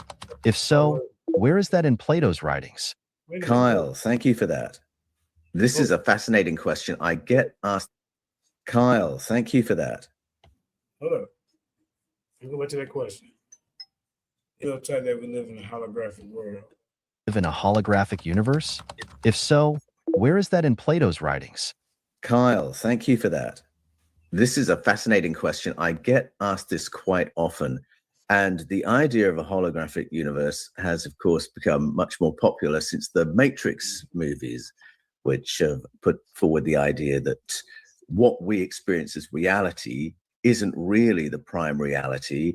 It's the projection of something happening in an abstract realm of maths or of codes, and that everything we experience is really the download of coding. And yes, Plato did teach something along those lines. He wasn't the first person to come up with that idea. You can find it in Buddhism. Buddhism teaches the idea of Maya, the idea that what we experience as reality is really an illusion. and that at some point we have to wake up from that illusion if we're to be enlightened. And this is something that Blaise Pascal took and ran with as well. But the way Plato approaches it, there are a couple of things that he does in his teaching that relate to this idea of holographic universe. And the first is in Plato's teaching about forms. And he says that everything we see is really the download of something from an abstract realm of ideas. And so every dog, for instance, that we see is the download of the idea of a dog.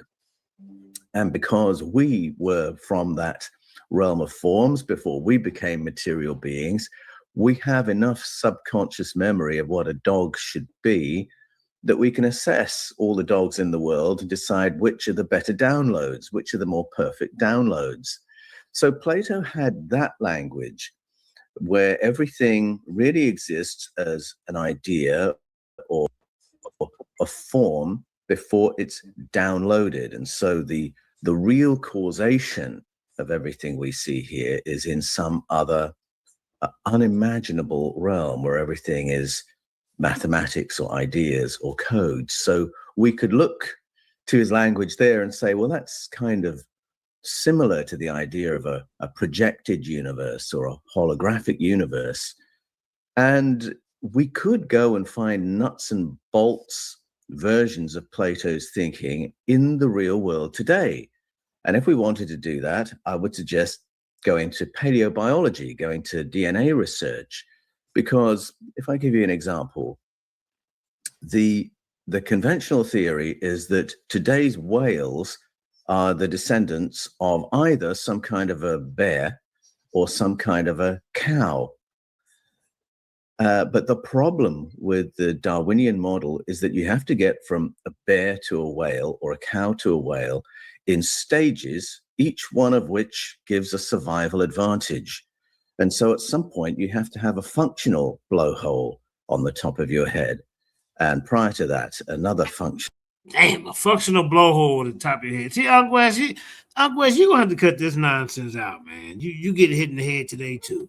Or blowhole somewhere else. You have to have a functional fish-shaped tail that emerges before it gives you a survival advantage. You have to have skin that can survive underwater before you've got a survival advantage. And so it seems that there are these leaps that have to be made in order to get from bear to whale or cow to whale. And I got into conversation with some paleobiologists about this problem in evolutionary theory. And one person in particular I was talking to, who was deeply into this topic, had PhDs coming out of his ears on the topic, said, actually, it's more interesting even than that, because many of these changes have to happen all in one go. So you have to have the blowhole move at the same time that the type of skin changes and the type of eye changes and the respiratory system changes and the fish-shaped tail emerges. They all sort of have to happen together. Well, how does that work? I said. And he said, well, what it is that there is a group of codes that belong together that will generate a tail. And there's a group of codes that belong together that will generate that kind of eye. And those groups of codes all belong together, so that what will happen is that those codes will get downloaded and hey presto, you have this kind of whale. This groups of codes will get downloaded, hey presto, you've got an orca. And I realized that he was putting into nuts and bolts terms again the idea that Plato had put out there, that the coherent whale exists in code form before it's downloaded. So for him, I think the idea of holographic universe was something very... Let's get back to Yahweh cutting. That's what we're going to do. You got them Yahweh. A quiet revolution is happening among high net worth families. We're going to get back to Yahweh. They're moving to gold. But what if you want exposure to the gold economy? Jesus calling Yahweh. Speech. That's the real horror of that story, that something has been done. The neurological interacting souls, I think, may be we're gonna check him out some other time. He talking about some other stuff. He went to UFOs, y'all. Come on, man. What happened? This false advertising, Jesus word. You did it for 20 minutes, but we won't see the whole video talking about it. We gotta get him out of here. Thank you though for a little bit of information you put up there. Hold up, y'all. Oh, to not Jesus Father. Let me see.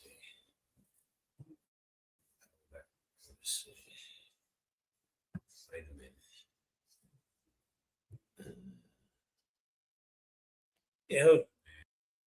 Yahweh ain't Jesus Father, y'all. I don't know why y'all running around here talking about some Yahweh by Hashem. Yeah. It's 2026 now, man. We ain't got time for this. Enough is enough. What you was told. Hey, what I tremble before. Look, what kind of guy wants you to tremble before his name? I mean, you supposed to love him unconditionally, man. Well, why you gotta scare us into loving you? What is this? What is this? Come on, man. What the heck's going on?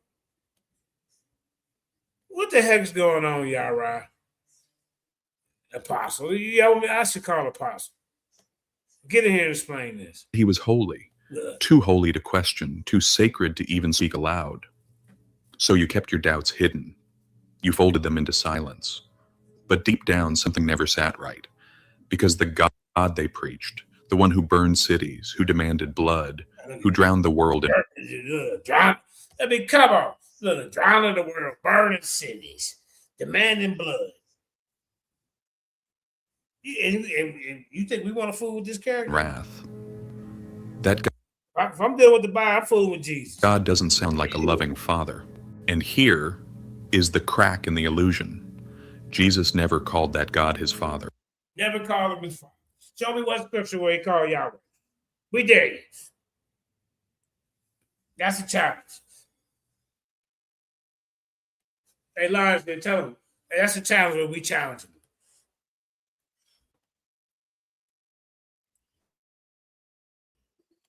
Jesus ain't never called him no goddamn Yahweh. Not even once.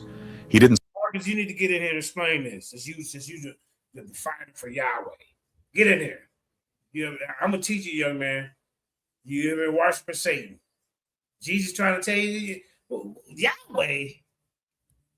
And then the Old Testament only, that's a problem too. Now, who called you? We got a special call. Hold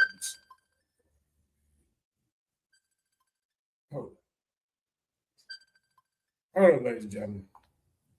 Serve the God of thunder and smoke. He came to reveal. Mr. Carla. Go ahead, brother. Introduce yourself. You live right now. JJ7K TV. Yeah, JJ7K TV Lions Den. What's going on, man?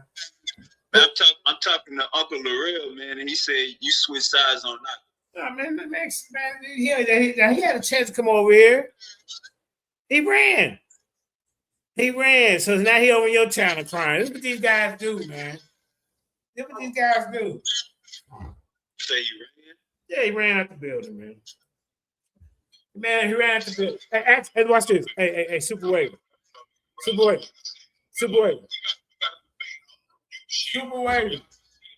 of all, Super Wave. Ask him. He said God is light, right? Watch this. He said God is light. Yeah, hold on. He said God is light, right? Hold on, let me move. Hold up, ladies and gentlemen. He said God. Ask him who that God is. Ask him who that God is. Because we know that God is light is a metaphor. Hey, look.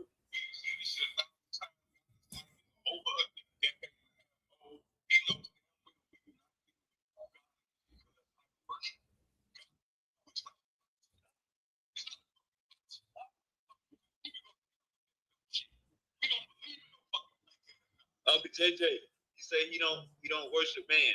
No, look, I know this. Now, mute for a second. Now, you say God is light. If I say God is light to you, Super Wave, mute for a second. Beautiful. Scoot back from your phone, JJ. I'm live right now, so it might be hold up. So, if I say God is light, I come to you and say God is light. You say, what God are you talking about? When you ask me what God is he talking about, because that's Germanic. He's not even talking about a creator. He's talking about God is light. Like you can't, like we don't know that's a metaphor for righteousness. We don't know that's a. You muffed out, JJ. We're gonna get you in the building. Well, let him cry over there. Let him cry over there. But I'm asking you to ask him this: is electromagnetism God? Ask him that. What God is you talking about? How you gonna make a statement God is light? I'm live right now on my own platform, beating up some goddamn Hebrew. Hold up. Look. Man, come on. I want you to ask him this question before I come over there. Ask him what God is like is he talking about? Let's ask him what like God is he talking about? You say what like God are you talking about? Look. What like God? We're saying God is like a universal concept all the way around. What culture you go into, God is associated with light, celestial space.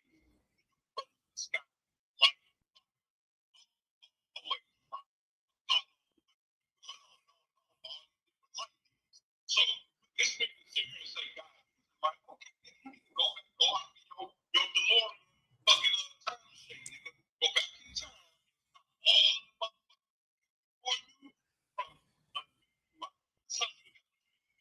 Okay. Because the game is always saying is we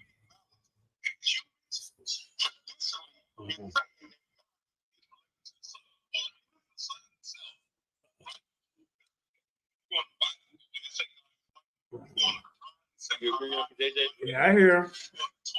you agree with it? I'm gonna let him finish so I can talk.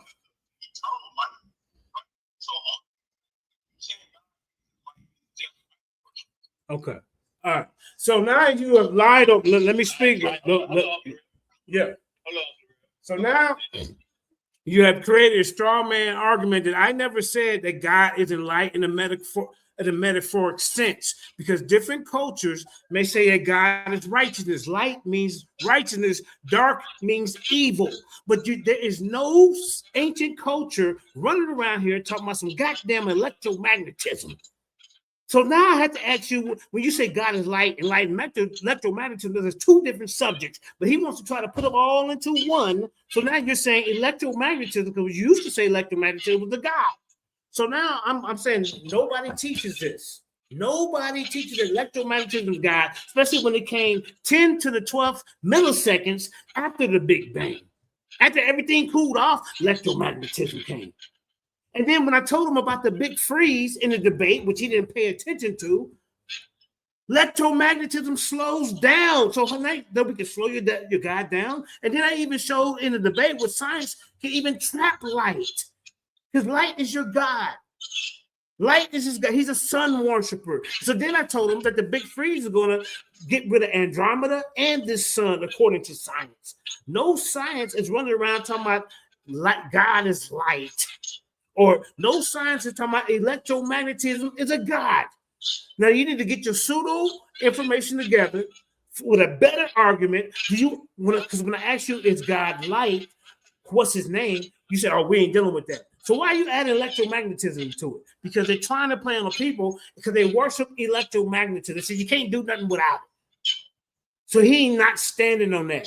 Now, when he learned to stand on either one of those two topics, if it's God and light, which light God are you talking about? You're talking about Apollo. You're talking about Ulodumare. You're talking about Yahweh. You're talking about whoever. You better bring him to the light. Because in the Bible, I don't really deal with the Bible, but their light is talking about righteousness. What light are you talking about?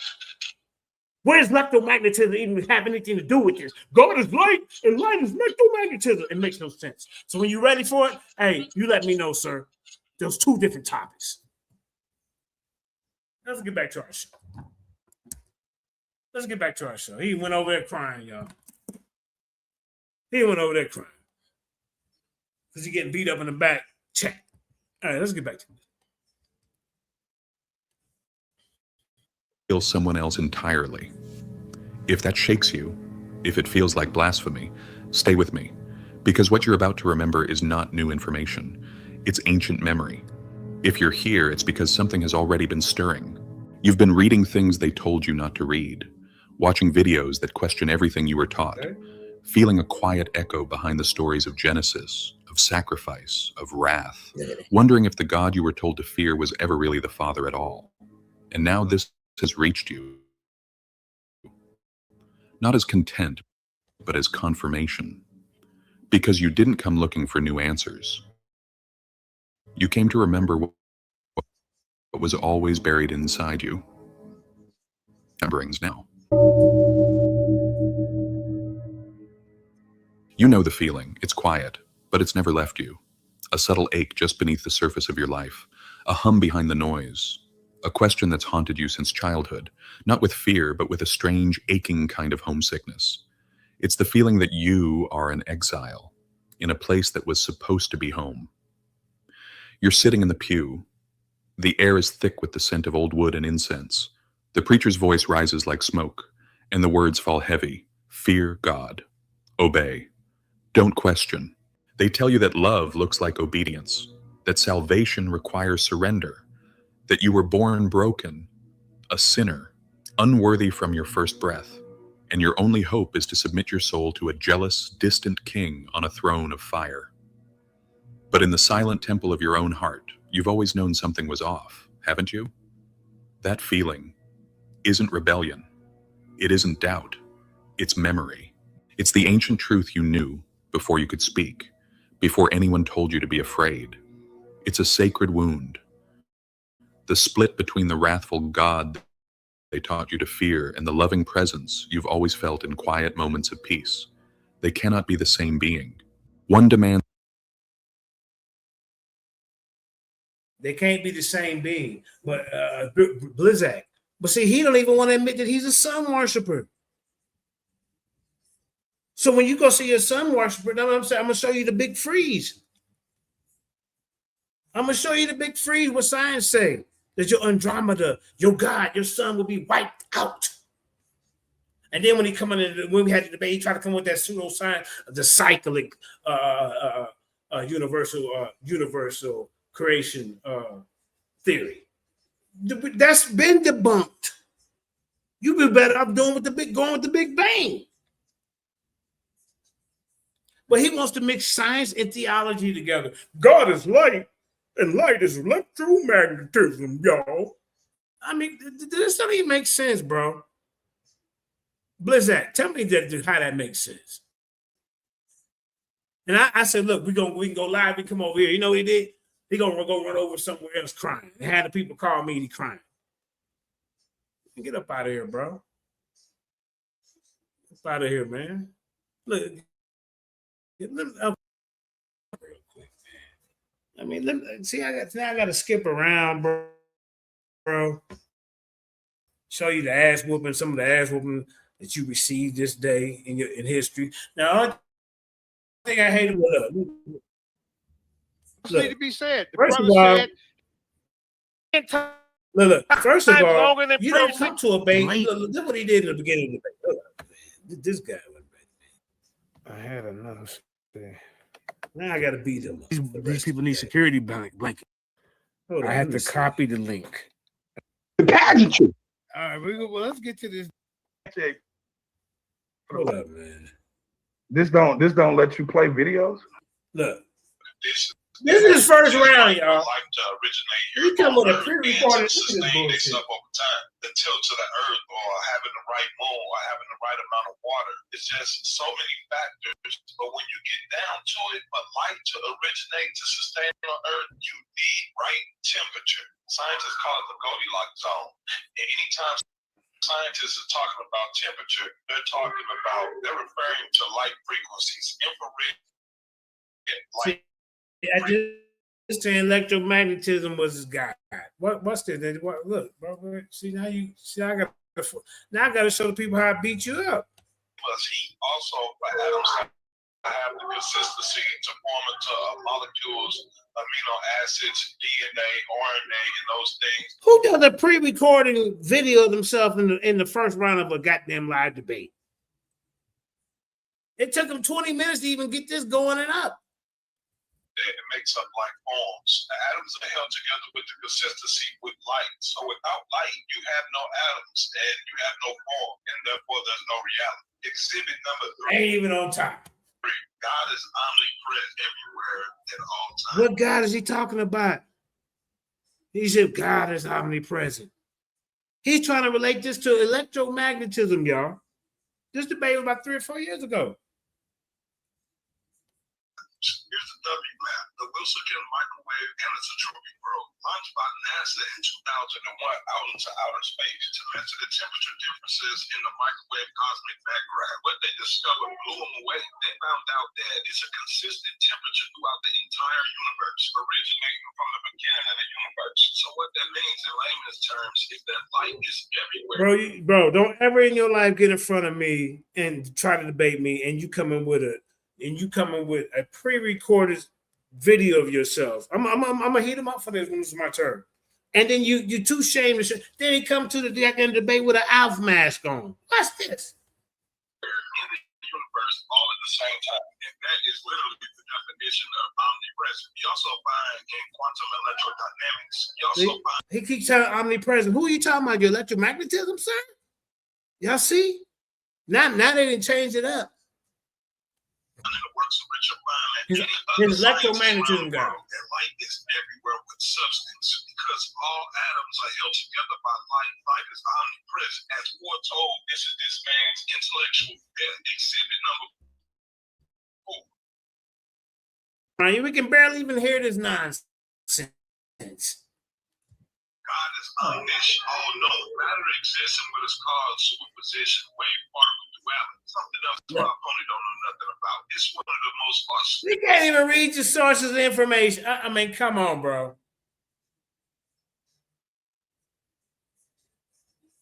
Look, the superposition principle states that when 2 or more waves. Now remember, this is the God is light and light is electromagnetism. This is what he wanted to call this debate.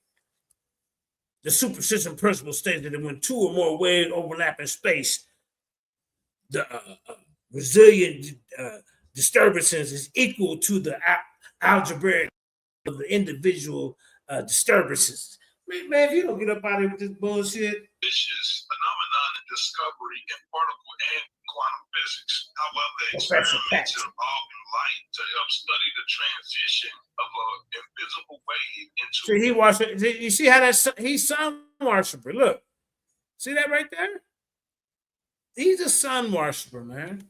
A particle of matter. And in this transition, scientists use light to make that result occur. They found out unless they released the data or the knowledge of this transition won't occur. Light somehow has a knowledge of what. See, when these platforms don't have any content, they'll come and try to, they fake like they cool, but then they ain't got no content. They come and try to start a beef with me, knowing I already slapped these dudes around. I just go into the archive and show them themselves. But then they give them something to talk about for a week or two, praying that I come on a platform to debate them. Now, you come over here. Going on in the universe at all times. You wanted God is light, now you getting God is light. Now let me finish cooking. That wasn't 10 minutes. Oh, you get 10 minutes? Oh, I'm sorry. I thought. Go ahead. Sorry. Look, it don't even make sense. Do it. I'm gonna go back. Hey, come on, man. This is bull crap. I mean, what is this? God is light. God is light. I said, well, okay. So now, you got 2 things going on, and they don't understand that you got 2 subjects in one kind of little sentence here. Okay. Yeah, I heard of that before. What you ain't teaching them to do. But light is electromagnetism. Okay, so are you saying that God is electromagnetism? No, God is light, and light is electromagnetism. So is electromagnetism your God? At one point, he was saying electromagnetism their God. This is why he's talking about some omnipresent stuff. See, you can't change history. You cannot change history. In the I'm gonna go back just a couple seconds.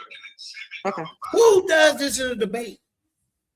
That's your opening. You bring a pre-recorded thing. It took them 15, 20 minutes to even get to play. I mean, come on. See, they don't understand. When you get in the ring with the likes of a JJ 7000 People's Champ, you got to be, better prepared. I mean, I don't know what this guy's doing.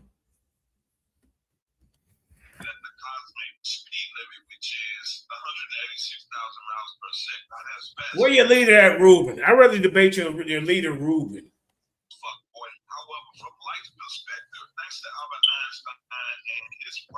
Special relativity and time dilation, it takes like 0 seconds to get the point in the universe to the other. Everything contracts back to a singular. Man, come on. We're going to fast forward this part, man. That's trash.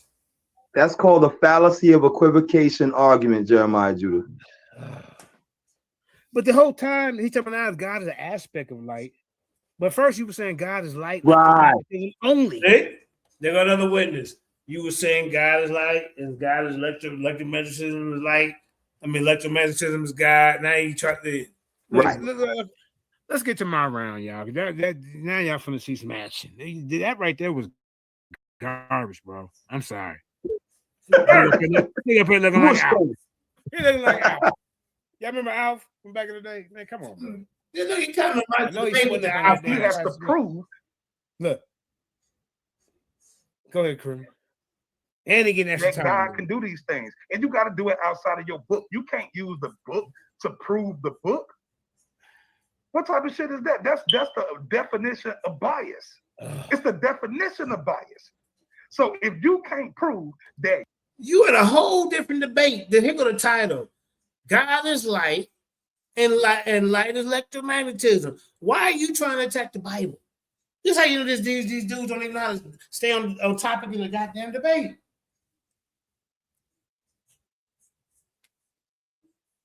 He's trying to mix theology and science, ladies and gentlemen.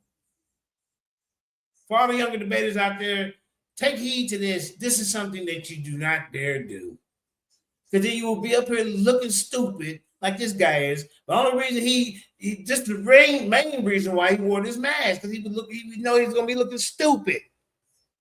Yahweh, or whatever you call your God, is creating and is the catalyst for all. Why are you trying to argue about Yahweh when you talking about God is like electromagnetism? I'm not here to debate is God like. I'm here to debate you talking about electromagnetism is your goddamn God. That was the debate. Because we can look at light as a metaphor. Everybody knows this. Life, then you just an idol worshiper. And that's what I'm here to do, expose you as an idol worshiper. But he wanted to try, this is what he was like. He wanted to come on here and argue about Yahweh at the time when I was dealing with Yahweh. Now, you want to sit here and tell me that your God ain't Yahweh? Your God, Yahweh, bro. And Yahweh is an idol. Yahweh is an idol. An idol. He said, Yahweh is an idol. Come follow this. God is light. It's electromagnetism. Electromagnetism is the God. This is tangible. This is what you can feel and taste. And come on, bro. Electromagnetism. What is electromagnetism? Man, bro, stop it. And you're an idol worshiper.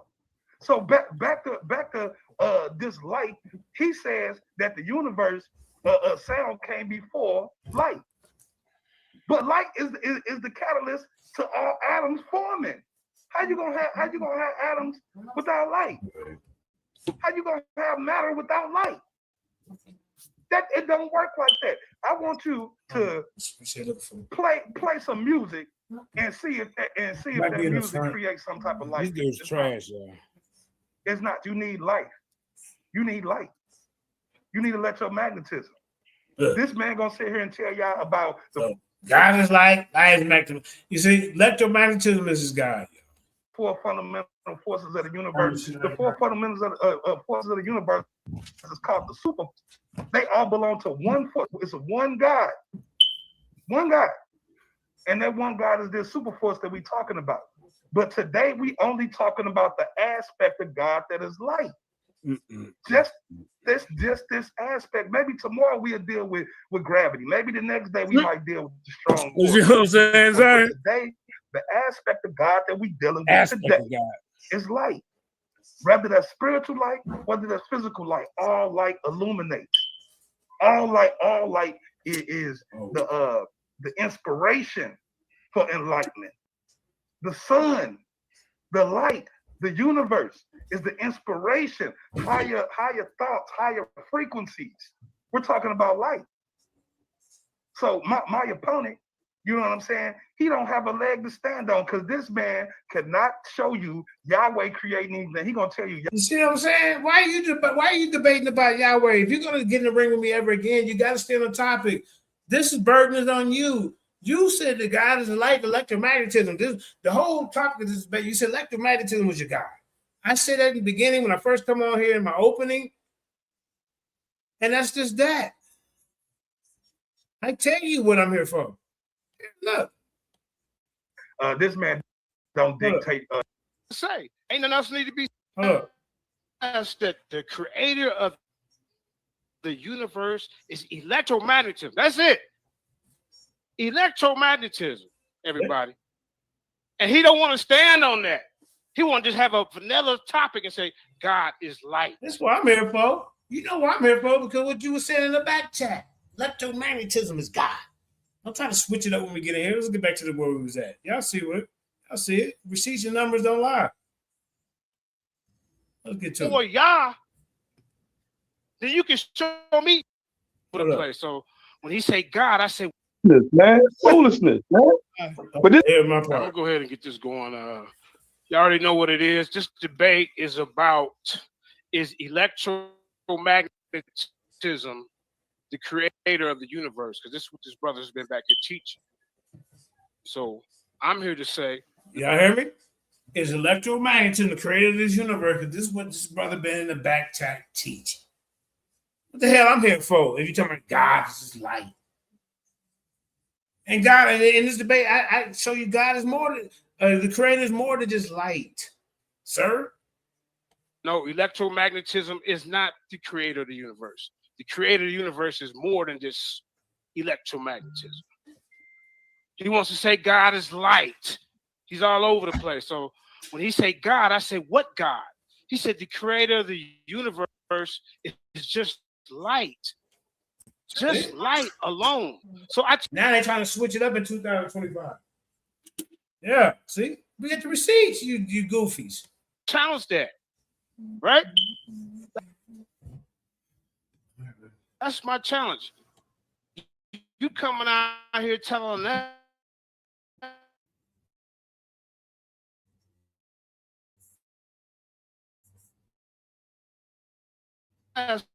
that the creator of, and he don't want to stand on that. He want to just have a vanilla topic and say God is light. No, you've been back in the back chat teaching that God is electromagnetism. Now you in the big league, bro. You're gonna have to stand on it. You have to stand on it, bro. We ain't having none of that. Is he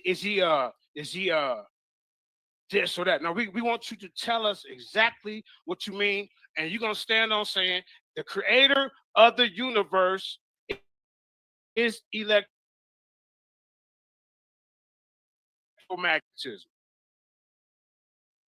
That's all I got. Electromagnetism. You know. All right, now y'all heard this guy. This is why I'm here. This the claim they've been making. Now they trying to modify, change it up. No. So y'all seen this. I wanted y'all to see my opening. Yeah, we heard his garbage round. He came with a goddamn pre-recorded video in a debate. Y'all see this? It took me forever to even get it up. Press 7. If you can't, press 6. Look, couldn't even get this trash up. We couldn't even hear it in the beginning. Struggling. Look, he already struggling. Get the ring with me. Pre-recorded debate. I mean, first round. Look at this guy. I would have had a mask on too if I would have been debating me. Look, niggas, infomercial at the end. Look, merch, t-shirts, The hoodies t- for the fam. Look, Shout out, he about just bad at inky. T-shirts, hoodies. I mean, come on, bro.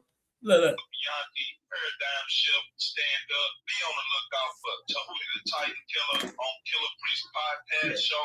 We doing big things out here. You know what I'm saying? Nigga, I promise y'all. They was mad at the Lions, did, so now you're Killer Priest. Look, I forgot you was trying to go over there too. We Killer Priest. We Paradigm Shift. We Titans.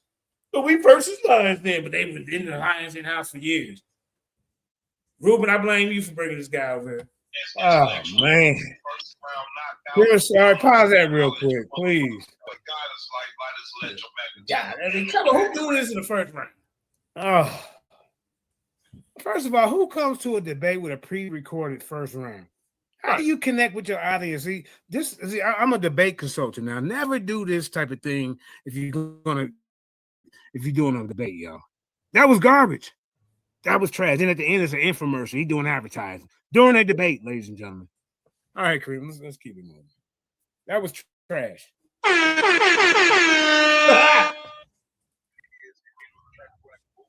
Man, turn that mess off. Come on. Look at this dude. I should have about like 2 minutes left. You know what I'm saying? Look at it. Go to this. I think okay. Oh man, where this character at? Yeah, another child crying, y'all. What is this? Who are these clowns? I mean, they call it something noggin, man. Shit. Leave alone, man. I pampered them for years, man. You know, I never really tell them the truth. This is some bullshit. And then one day they crossed me in the back chat and talking crazy. I said, man, well, what about this guy that's like crap? And this is how this happened. And then we've been on better terms since then. But now this is back up in the air, and now they're gonna be crying again. You see, you went over to the other channel crying. They're gonna say about me, super wavy. What the hell you crying me for? And I told you to come on and jump on here right now. I told him I was going live. Yeah, man. Ah, man, you know these guys, man.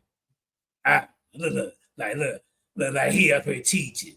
Look, he got a little stick telling him, pointing to my God. It's like, I mean, check this out. Who listening to this garbage? We know God is light. It's a metaphor. But you want to equate science with the two. Like you was back in talking about this electromagnetism you got. Don't try to switch it up in 2026. Well, we a couple days, or a week in a day or two from 226. Yeah. 9 days. I apologize for whatever. I would apologize too for that garbage. But like y'all saying, that was a first round knockout. This man ain't got no answer for that. God created the universe. He needs to put forth some type of proof that his fake book God actually created anything. He has no proof. Oh, stop. Omnipotent. The dude, you're not even. Foolishness. Sorry, what did you think? How the fuck is he still talking? The bell rang. Yeah, he had 2 minutes left, I guess. I don't know. No, the bell rung. You're right. I don't know why he's still going. See, he mad now because he got beat up in the me and Kareem beat him and Ruben up in the back chat this morning. He mad about that too. Yes. That's called a fallacy. Calling them out for their unloyalty. Always jump. Hey, jumping from click to click, like Neo said. That's called a fallacy of equivocation argument, Jeremiah Judah. But the whole time he's talking about God is an aspect of light. But first you were saying God is light, right? Only. Right. Let's get to my round, y'all. That now y'all finna see some action. That right there was garbage, bro. I'm sorry. Nigga up here looking like Alf.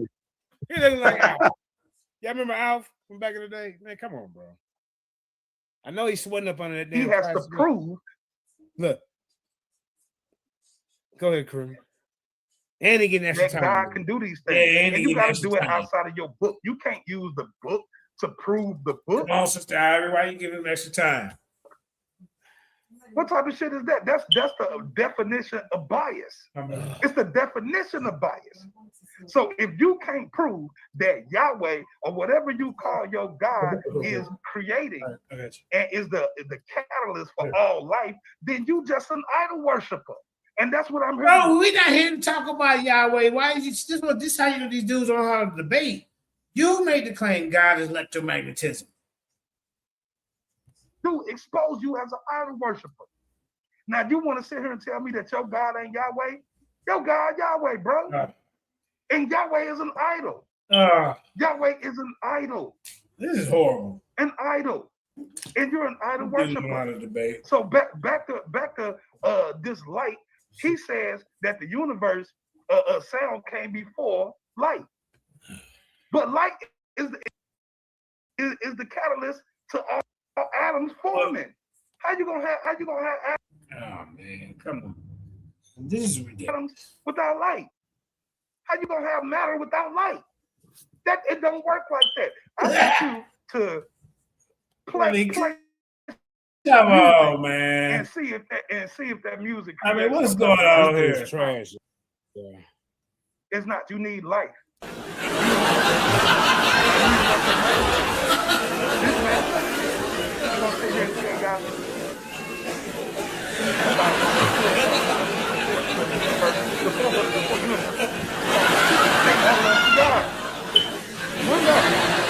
And that one God is just. But today we only talking about the aspect of God that is light. Just this aspect. Maybe tomorrow we'll deal with gravity. Maybe the next day we might deal with the strong. You know what I'm saying, sir? Today, the aspect of God that we deal with today is light. Whether that's spiritual light, whether that's physical light, all light illuminates. All light is the inspiration for that light. The sun,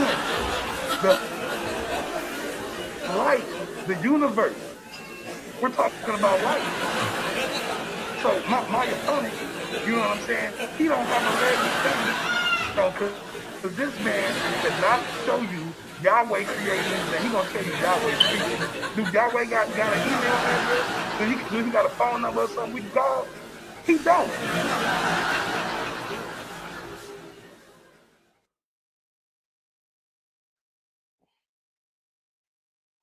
All he's gonna do is sit here and talk about belief. Hey, y'all notice his time been up, but he's still yapping. I'm gonna tell you where he cut himself. This round over. I ain't not lying. You know, just the other day, he was sitting here talking about, oh, they controlling light. Yeah, nigga, that's a man-made device. We're talking about natural light. Turn off the Polaris, turn off the sun. Boom! I'm sorry y'all had to see All righty. We got your boy JJ7000, the people champ, up next. So we doing 10 minutes, right?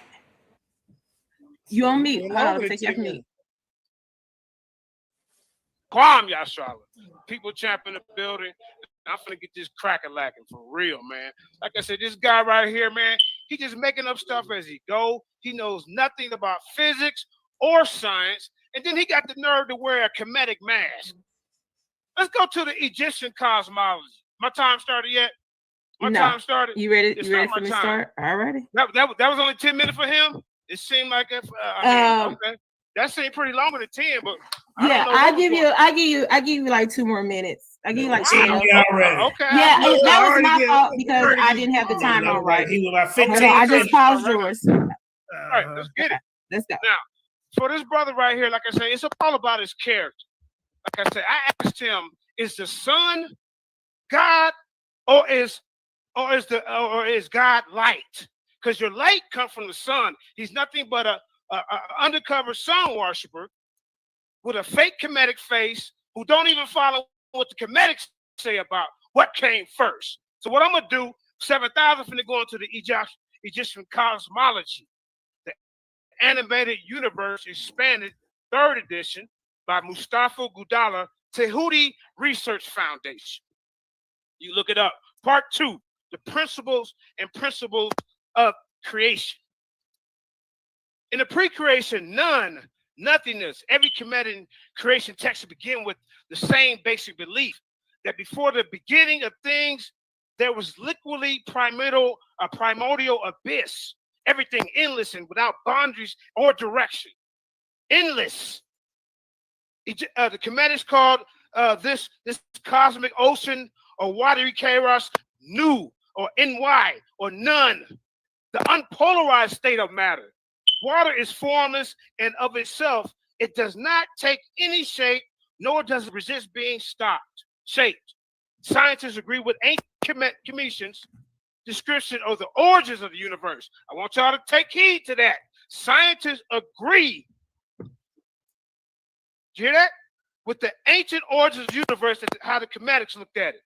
Description of the origins of the universe as being an abyss, as neutron soup, where there are neither electrons, no protons, only neutrons. So your electrons are even in the mix, Mr. Magneto, forming one huge, extremely dense nucleus. Such chaos in the pre-creation state was caused by the compression of matter, i.e. atoms did not exist in their normal state, but they squeezed so closely together that many atomic nuclei were crowded into a space previously occupied by a single normal atom. Under such conditions, the electrons of these atoms were squeezed out of their orbits and moved about freely, i.e. the chaotic degenerate state. None is the subjective being, the symbol of the unformed. The undefined matter, inert or inactive, out of which all things are formed, must be in its essential state, unformed, undefined, etc. If the material basis of the world had any essential definitions, that means formations, these would act as limiting factors to the ability to be transformed infinitely. Its essential lack of definition is an absolute requirement for God's created omnipotence. Let that sink in. Let creation begin, a new Kakarot. The condensed energy reached the optimum concentration of buildup energy that led to its explosion and expansion outwardly about 14 billion years ago. The loud sound of this explosion is what caused the constituent parts of the universe. The loud sound of this explosion. This is what the ancients. The ancient Comedics likewise repeatedly stress that the divine commanding voice, meaning the divine sound, was the cause of creation. So take that mask off, because you don't even represent Kemet right. You're sitting here running around with a mask of the underworld anyway. You're talking about God is light. Get you a light mask. Sound and form. The earliest recovered ancient Kemetic text 5,000 years ago. Just like in our Bible, God said, let there be light.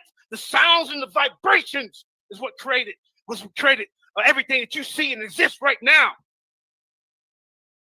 But you're going to go against the ancestors, you're going to go against the Israelites, go against Kemetic ancestors, because you want to make up stuff on the fly. We tired of it, bro. We tired of it. Sounds and form. The earliest recovered ancient text 5,000 years ago. The belief that the word caused the creation. The belief that the word caused the creation, like the Bible said, let there be light. The Kemetics are saying the same thing. Actually, we got it from them. You want to keep it 7,000? Come on, man. 5,000 years ago, so that the belief that the word caused the creation of the world, the Kemetic book of Coming Forth by Light states, I am the eternal. I am that which created the word. I am the word. Take that mask off, boy. Trying to act like you Kemetic. Now you New Age. You making up stuff as you go. We also find in the book of the Divine Cow, find in the shrines of Tuk-Ak-Amun, that the heavens and their hosts came into existence merely by pronouncing words. That also evokes things. His name is pronounced so that things come into being. For the name, a reality, the thing itself. In other words, each particular sound is It's a corresponding form. Modern science agrees with this. Modern science has confirmed a direct relationship between sound wave frequency and form. Yeah. The divine sound. I got scientists agreeing with me, bro. You're just making up stuff that feel good. We can't even hear that lame ass video, bro. Show your face. A real debater, a real person who want to bring the knowledge eye to eye with his audience. The divine sound transformed the potential inertia matter in none and other parts of the universe as direct, differentiated, orderly, structured, kinetic energies in the form of objects. That's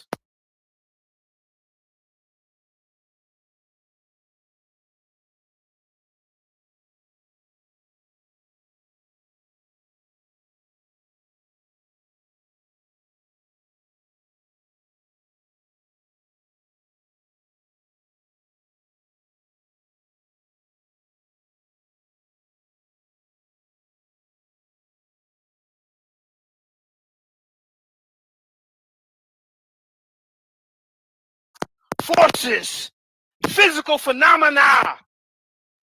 You understand? So you don't know nothing about the universe, bro. Let me teach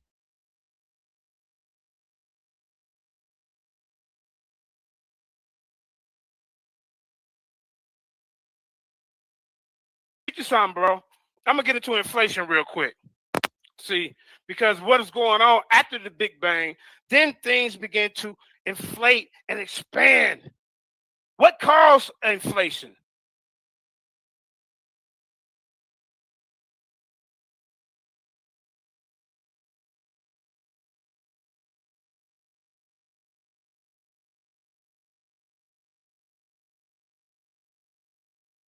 I'm gonna get off Kemet for a minute.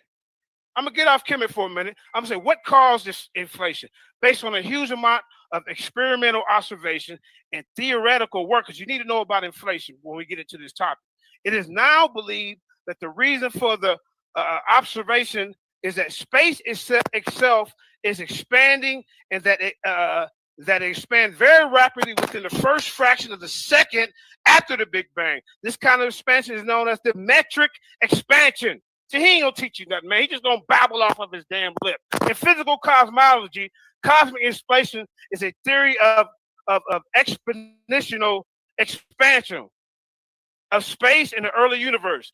The inflation of our epoch lasting 10 milliseconds after the conjectured Big Bang singularity. Let's get right to it. Science universe. NASA, James Webb Space Flight Center. After the Big Bang, the universe was like a hot soup of particles, i.e., protons, neutrons, and electrons. When the universe started cooling, the and neutrons began combining into ionized atoms. See, your electrons have to wait before the hydrogen nuclei and the helium nuclei could cool before it can even form atoms. Your electrons cannot work in heat. Real explain heat. You're talking about electromagnetism. Your electromagnetism is controlled by electrons, right? They are not the creator of the universe. It came late. Let's get into it before my time, bro. Now, it says, i.e., neutrons and electrons, when the universe started cooling, the protons and neutrons began combining into ionized atoms of hydrogen and eventually some helium. Like I just said, these ionized atoms of hydrogen and helium attracted electrons. Your electrons and your electromagnetic bullshit, God can't do shit until it cool. He's not all powerful. Turning them into neutral atoms, which allow light to travel freely for the first time. Your light could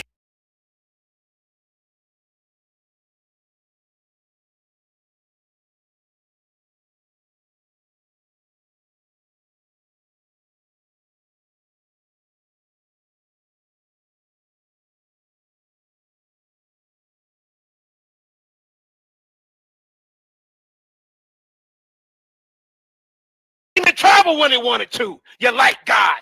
It had to wait till things cool off. You idiot. I'm going to take that back. I ain't going to call you an idiot. I'm just going to call you, well, not learned. All right? So for the first time, since this light was no longer scattering off free electrons, the universe was no longer a peak.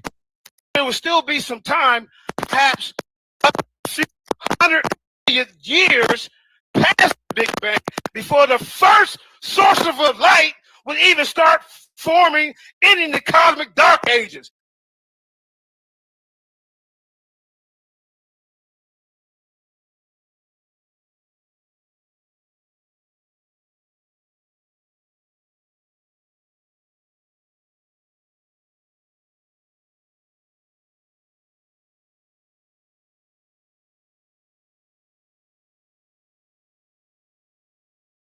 Hey, it's a bad nightmare reoccurring for this guy, man. The light guy. He hiding his face, y'all. Did y'all just hear what I just said? He peeking in the bush. Did y'all just hear what I just said? The universe will be no longer a peak. However, it will still be some time, perhaps the first few 100 million years past the Big Bang, before the first sources of light will start to form, ending the cosmic dark ages. There was dark ages before it was light. Exactly what the universe first light, i.e. stars that fuse the existing hydrogen atoms into more helium. Oh, man. This dude's getting mocked. They're going to time out of the universe. Going to bust his head. Bust his head 7,000. It outlines the formation. 7,000, bust his head. And this 2026, 7,000 talking to you. You're doing an excellent job. Evolution of the universe from Big Bang, from 13.8 billion years ago, if you believe in this, right, to the present. This is science. I'm not going to mix it up. I'm going to go with science, then I'm going to show you the other side when I go to the spiritual aspect of what God is. This guy, ain't no scientist said electromagnetism is the creator of the universe. All right? Now, an epoch is a moment in time in which nature or situations change to such a degree that marks... Yeah. I apologize for the staticky and headsets, but this dude was getting his ass full. That's why he over at another channel crying. The beginning of a new era or age. The first 20 minutes. Look, after the debate. The first 20 minutes. Watch when your light and your electromagnetic, all that's Johnny come lately. Fourth fundamental forces, weak, strong, weak, nuke, gravity, and electromagnetism. Electromagnetism broke off late. Excuse me, let me say that right. Electromagnetism and light, all that come late after everything cooled, everything. How is this the God? How is this the creator of everything? Electromagnetism had to come first. Into y'all, the Planck era. That's 0 seconds. Planck epoch begins earlier, the earliest meaningful time, the Big Bang, in which ordinary space and time developed out of the primordial state, possibly a virtual particle or false vacuum described by a quantum theory of gravity, of the theory of everything, all matter and energy of the entire visible universe. All this shit, all that you want to read is, I wrote all this down, man. I used to have folders and folders of notes and information, man. I hate I lost all that. Excuse me. Kai used to call it my ebony scrolls. It contains a hot, dense point, gravitational singularity, a billionth the size of a nuclear particle. This state has been described as the particle desert. Now we're gonna come back to that just so y'all know. But I want to teach you something about. Yeah, you lucky, bro. That boy. Now, let me cook real quick. Okay, so we're doing. Okay, right now. So are we doing 10 minutes or 2 minutes piece? Yeah, And then look at this guy. Look at this guy, ladies and gentlemen. Who comes to the debate with a goddamn Alf mask on? And a goddamn Gucci Man shirt. I mean, are you serious? With Ghana, look, he got Egyptian, he got Gucci Man, then he got a goddamn Ghana flag in the back. I'm all right with the Ghana flag, you know, but the Alf hookup, and then you got headphones over the Alf mask, and a goddamn Gucci Versace shirt. I mean, come on. It's 10 minutes. Okay, so let me explain something to y'all, because this nigga don't know what the fuck he's talking about. Nah. Okay, first, remember he said, oh, it was hot first. Nigga, dumbass nigga. Do you know what heat is? That's called thermal heat. That's infrared. That's light, nigga. Nigga, and you said that the beginning of the universe, it was only a neutron. Only a neutron. Do you know what a neutron is? Do you know what a neutron is? You don't know what a neutron is, bro. You see what I'm saying? So again, the dude just sat here and read. Let me read something to y'all. This comes from kimforkids.com. This says all elements have. When you gonna prove that God is electromagnetism? God, the electromagnetism is God. We ain't trying to hear nothing else you saying until you can get up here and prove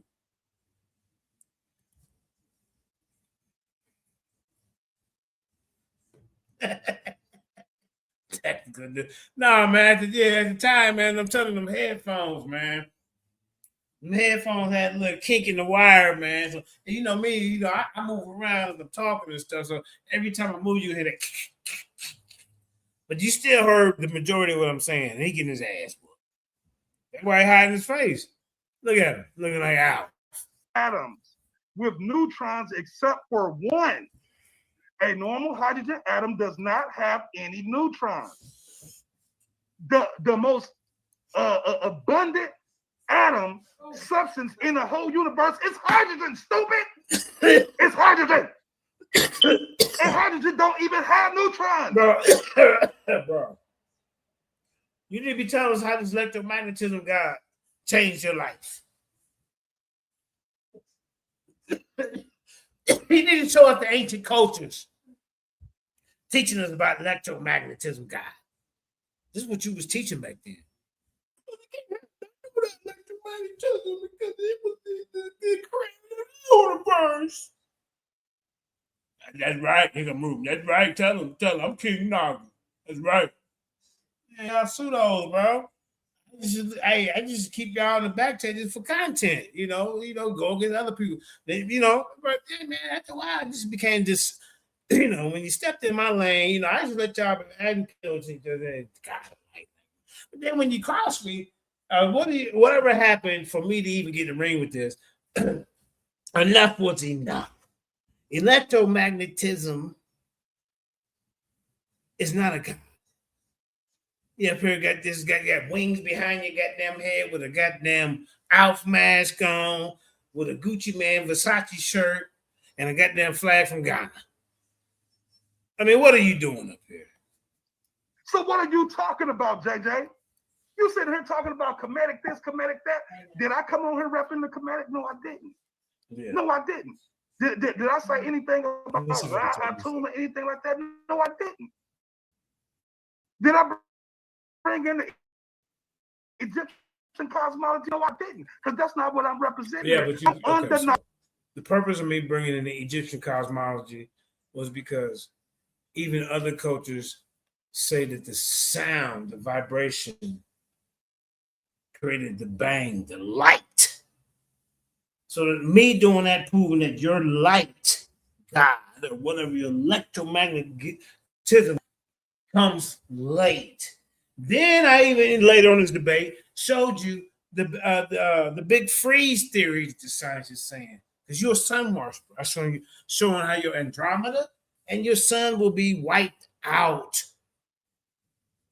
It slows down. The big freeze slows down your electromagnetism. Then in this debate, I showed how they can capture light, since you want to worship light and sun and all that. Well, you got beat up through this whole goddamn debate. Truth. And the truth is, the universe came into screaming loud and ain't saying nothing. from the super force from Now a he want to singular. include the super force. Now he want to include all four fundamental forces of nature: the strong, the weak, gravity, and electromagnetism. No, you said the electromagnetism was the creator of the universe. It's your God. You worship that. This is something tangible, something you can touch and feel. This is what he's saying, y'all. Why y'all dealing with Yahweh? But this debate isn't about Yahweh. At that time, I was dealing with Yahweh Hashem. I never called him Yahweh, but yeah, the YHWH. Yeah. But as I grew with information, I said, hey, something ain't right about this. Look, call on L. L was dividing things. I've been seeing that a long time ago when Black Jesus Minister and Yash used to talk about it. But I was already 6 years into the goddamn Hebrew Israelite thing, man. I ain't paying attention to that. I'm doing my other thing. What guard for that? Think what you say? You know, that's what I'm on. But as you grow and as you get older, you say, man, you know, some things are just fairy tales, man. It just ain't making sense. Just like you up here talking about electromagnetism is light, and light is God. Oh, excuse me, you said the other way. God is light. And light is electromagnetism. Oh, you said electromagnetism is light, and light is God. Man, get up. Singularity. Do you know what a singularity is, JJ? Look. Do you have any idea? You're supposed to be teaching us how electromagnetism is the creation of the universe. Because electromagnetism is light, right? And light is God. And God is light. And light is electromagnetism, ladies and gentlemen. A singularity is when the first singularity burst. From the first singularity burst comes the super force. The super force is all of the forces of the universe. You ain't say no super force was God. You said electromagnetism is light, and light is God. And God is light, and light is electromagnetism. That's what you said. Universe combined as one. And I want to include a super force. That's the one God, JJ. Oh, okay. Why are you idol worshiping? I'm idol worshiping. See, look, this is a personal debate. The debate ain't Yahweh versus at the time Yahweh. I call him Yahweh. I never call him Yahweh. Yahweh versus electromagnetism God. But I did present that to you in the back chat. You want to put I'd rather put up Yahweh at the time when I was dealing with the Bible versus your electromagnetism is light and light is God concept or whatever you put it. Oh, you said God is light and light is electromagnetism. But electromagnetism is light and light is the God. So you all over there. Then you go and try to crash everybody else's, but we don't idol worship. We don't deal with God. You double talking. What you mean you don't idol worship and deal with God? You said that you belong to the culture of the God of God. You initiated in that. They ain't running around here talking about no light is God. Excuse me, electromagnetism is light. Light is God. This two different subjects this guy is doing, and then he don't even understand it. Come on, bro. Bro, you got beat up in this, man. Just face the facts, man. Ain't nobody running around here. And then look, bro. You stole this concept from Dr. York, and then I even put some other white dude that you stole it from, and he talking like, yeah, we came up with this. Yeah, we nodded. And then he got in a debate with somebody, Naga, and they talking about that came from over there in what Naga you talking about, bro? Snake worshiping Nagas? Don't make me get into that. Oh, that just means Negro. All over here. You don't understand these fundamental things. Look, I don't understand. Now seven You understand what I'm saying? Look, So I don't understand the mumbo jumbo mix match you're doing. I don't understand it. I don't understand why a man would get in front of us with a goddamn Alf mask on, trying to tell us about this. I don't understand. When it actually comes to understanding how atoms form, we're talking one fish, blue fishing, y'all. You want fishing, blue fishing. Talking about the reality that we live in. Reality. What created life? Just like in my video, I showed you God created the universe. Did he show you any God creating the universe? The damn book. He didn't even go to his own shit.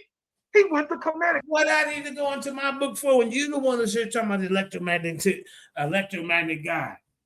This ain't an attack of the Bible. You know, if you wanted to debate like that at the time, you should have said that. The hell wrong with this guy? Some shit that he don't even believe. No. You understand what I'm saying? And then he gonna sit here and force feed y'all and coerce y'all into this dumb shit. And this nigga ain't even standing on his own beliefs. He don't even understand the physics and the science that we talking about. You understand what I'm saying? So this guy tells you that sound came before light. When light moves 1,000,000 times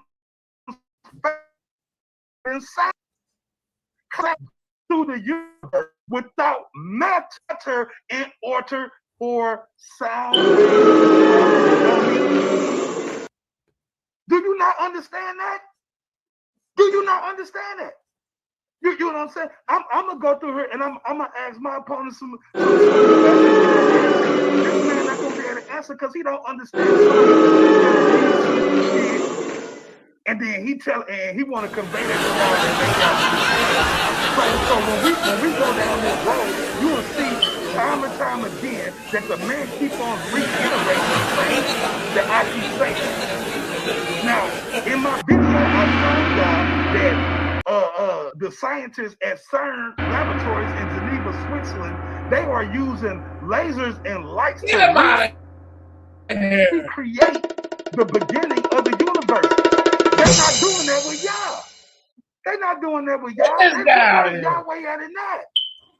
Nigga, if we go into an electron microscope and look at the atom of water, it's hydrogen and oxygen. Are we gonna see Yahweh in there? Are we gonna see any one of the Egyptian deities in there?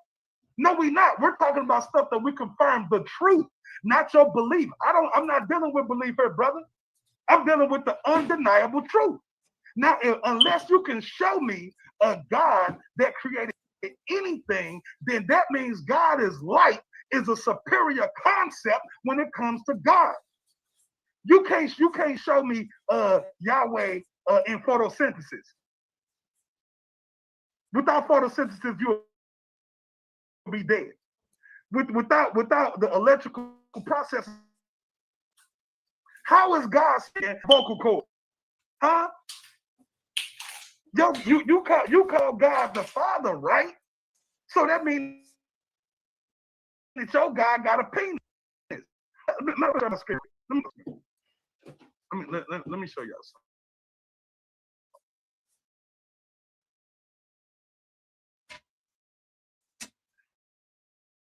Here we go. Here we go. My bad, I went the wrong direction. Check this out. So when we talk about hold on, let me pull this back up right here. I just really want to bust his head wide the hell open with this right here. I gotta claim this clock with this right here. And y'all gonna laugh at this. Y'all gonna laugh at this. Show you how much this man don't know. Where we at? Oh yeah, that's right. That's right. New folder.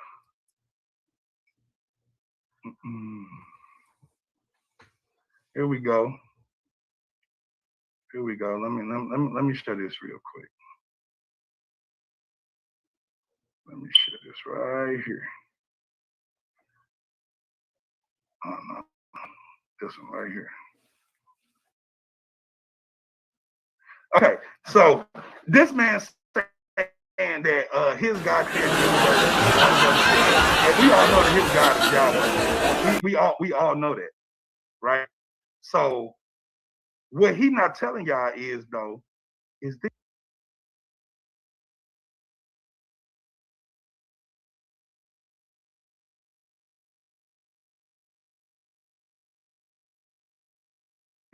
let's look at what I'm gonna put my screen up.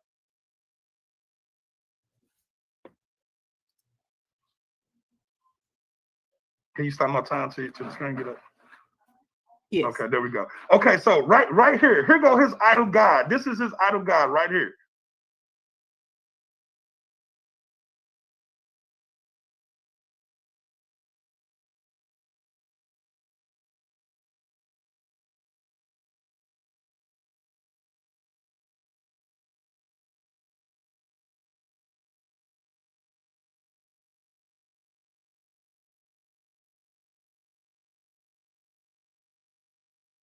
Fate is long and nutrient is a hypothetical substance. Do you know what hypothetical means?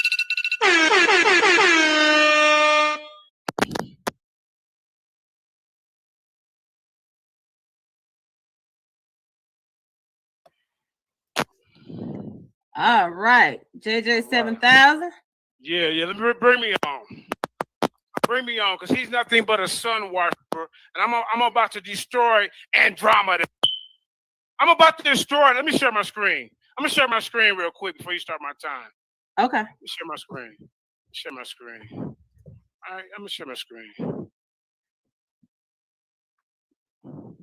All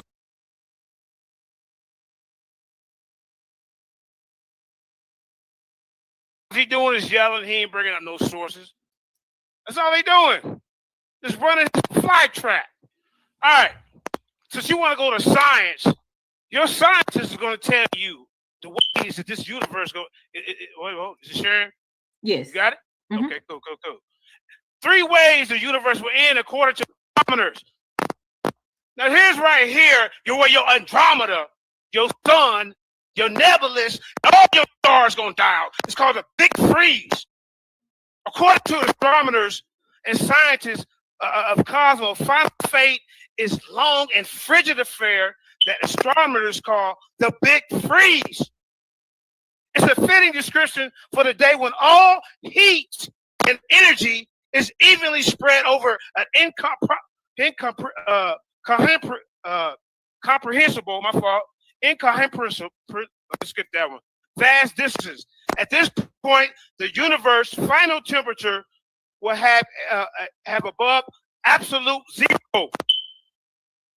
Absolute zero. There will be no Andromeda. There will be no nebulous or any star that you talking about that you sun worship and you bragging on. According to George Lemaitre, some 13.8 billion years ago, our universe was born to the Big Bang and has been expanding ever since until a few decades ago. It looked like that expansion would eventually end. Don't read though. Watch this. Astronomers' measurements suggested that there was enough matter in the universe to overcome expansion and reverse the triggering of a so-called big crunch. In this scenario, the cosmos would collapse back into infinity. Dense singularity like the one it emerged from, according to scientists. Perhaps the process could even spark another Big Bang. The thinking went. In the years since, a new Kakarot, update your information.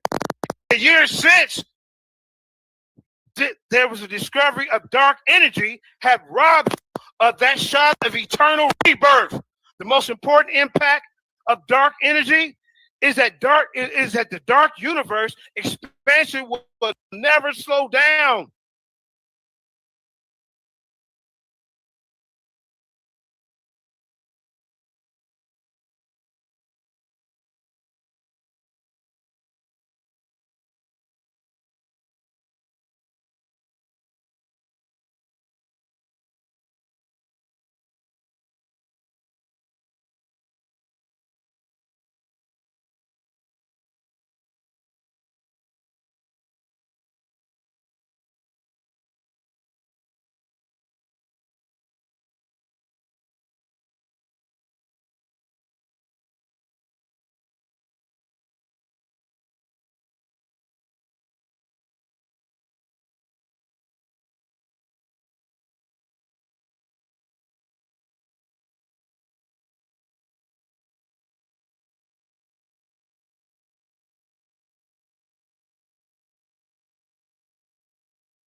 Hey, Anu, update your information. It will only accelerate. Astronomers are saying just as a couple trillion years from now, the universe will have expanded so much that no distant galaxy will be visible from our own Milky Way, which will have long since merged with its neighbors. Eventually, 100 trillion years from now, all star formation, your Andromeda, all that will cease. There go your light, buddy, ending the sterilization era that's been running since not long after the universe first formed. Much later, in the so-called degenerate area, so he don't know nothing about this. He just running his fire trap. The galaxies will be gone. Stellar remnants will fall apart. All the remaining matter will be locked up inside black holes. In fact, black holes will be the last surviving sentinels of the universe as we know it. In the black hole era, there will be the only normal matter left, but eventually even these titans will disappear too. They're going to disappear too. There go your light, buddy. This is your own scientist telling you this. Telling you this. Think you know something about science? You know nothing. You're in the ring with the people's champ, 7,000. Watch me continue to keep schooling your slow ass. Now, in the black hole era, there will be the only normal matter will be left. But eventually, even these titans will disappear too. Stephen Hawking, I'm bringing people to the table. I'm bringing people to the table. Yeah, I know you don't know what I'm talking about, Ruben. You're too slow. Stephen Hawking predicted that black holes slowly evaporate by releasing their particles to the universe. No normal matter will remain in this final dark era. Did you hear what I said? Other universe will last for longer than everything that came before it. And the second law of thermodynamics tells us that in these time frames, energy evenly distributed. Cosmos will settle, and the final resting temperature just above absolute zero. Hey, bozo, where your light keeping us?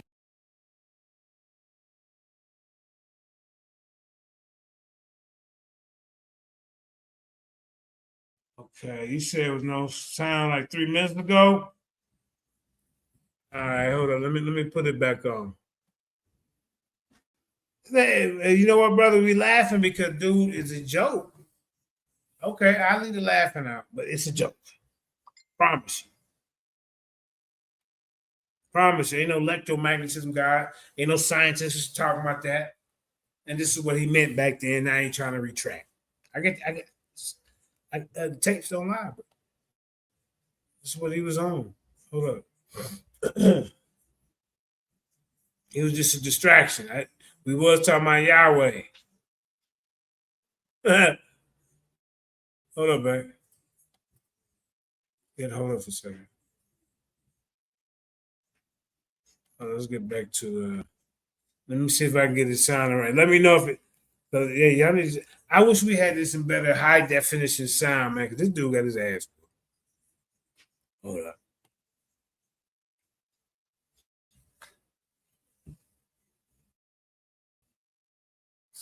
Hold up. All right, let's see. Let me know if you can put a 1 in chat if you can hear it. Done. 7,000. Watch me continue to keep schooling your slow ass. Now, in the black hole era, there will be the only normal matter will be left. But eventually, even these titans will disappear too. Stephen Hawking, I'm bringing people to the table. You hear that? Let me check on my phone. Hold up. Yeah. The table. Yeah, I know you don't know what I'm talking about, Ruben. You're too slow. Stephen Hawking predicted that black holes. Yeah, okay. Let me check on my phone real quick. Hold up.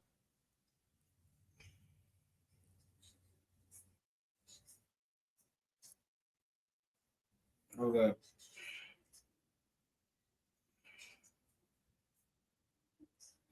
Hold up. All right. Let's see. You can't hear it, huh? This is an older video, man. Sometimes the older videos don't play. Let me see. This is an older video, man. Hold on a second. Sometimes the older videos don't play. Let me see. Hold on. Slowly evaporate by releasing their particles to the universe. No matter will remain in this final dark era. Did you hear what I said? Other universe will last for longer than everything that came before it. And the second law of thermodynamics tells us that in these times, energy evenly distributed. Osmosis will settle, and the final resting temperature just above absolute zero. Hey, bozo, where your light keeping us warm? Where your sun? Absolute zero. Your stinking ass ain't gonna be able to survive. I'm talking about our ancestors for trillions and trillions of years, right? You don't care about them? This is what the science class. The cosmos will settle in its final resting temperature just above absolute zero, the coldest temperature possible. In fact, of this time scale of trillions of years, even the existence of our entire species registers as just a brief ray of sunlight before the infinite winter of darkness. Man. Listen, here, let me read what's on the screen. Term the big freeze. See, he ain't gonna teach you about that. See, as y'all look on the screen, the big bang, see that light? Look what's behind it. See, darkness, then this light, then the darkness comes. Right? The term comes from the theory that in the universe and the other isolated systems, entropy will increase.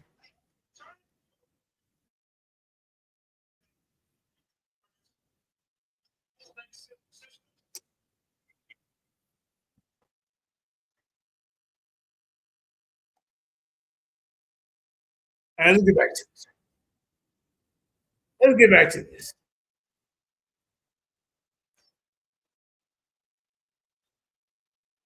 That's how the other videos play.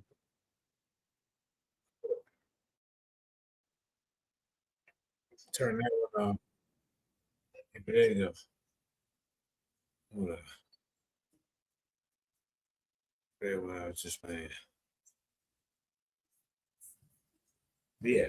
All right. Because they came in as a distraction.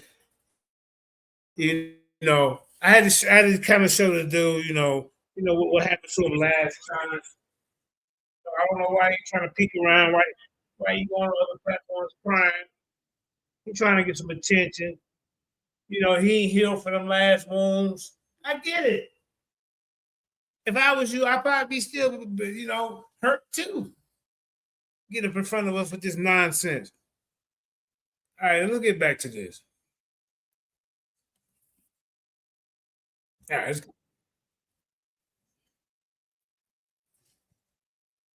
Yeah.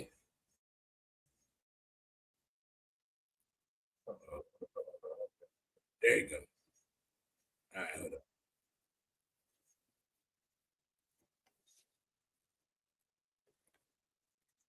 There you go. All right, let's get back. Hey. Yeah.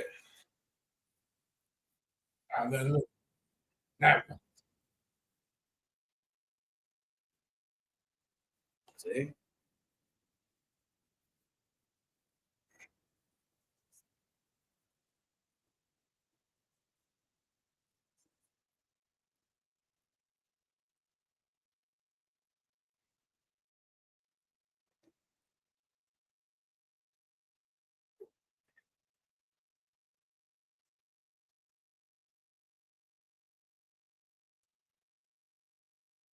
And look at that.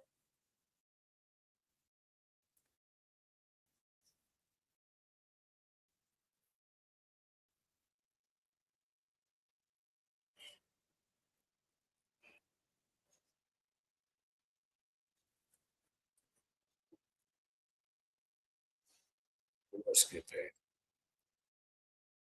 We see it. We see it. We seen that part.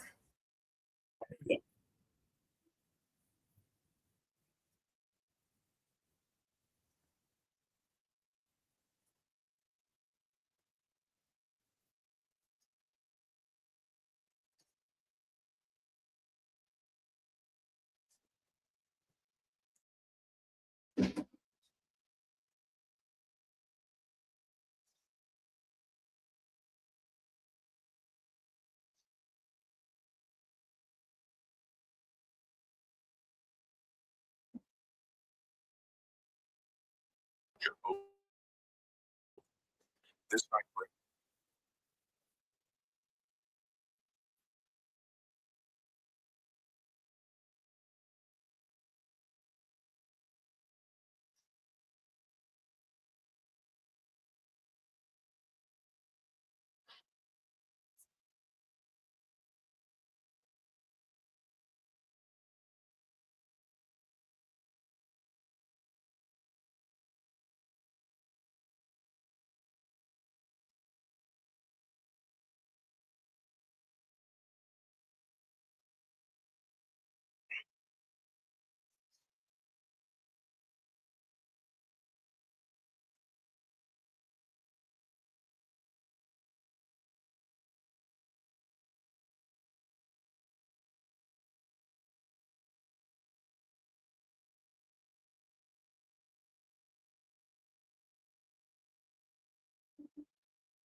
Yeah, I appreciate the donation, Blizzak. Please and blessings.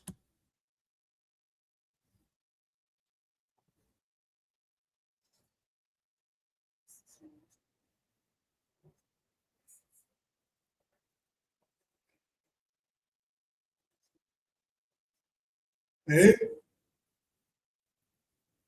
The great contradictions laid out. These Yahweh followers. Now look at Yahweh.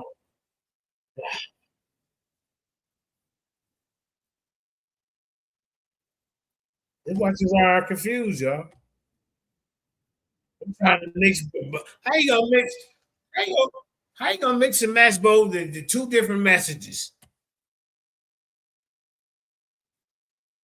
Right. Now, I don't know what's going on right here. Come on. I don't know what's going on right here.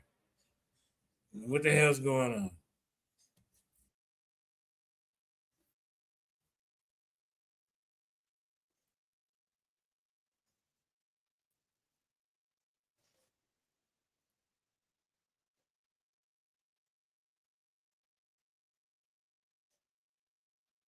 At one time, where Apostle at?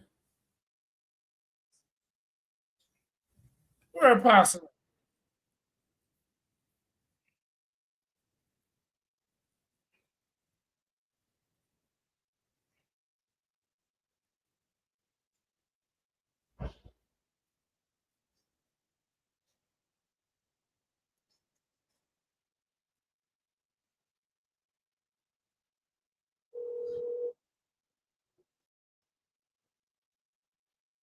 Hey, he held on the Sabbath. You see that, y'all? You see that?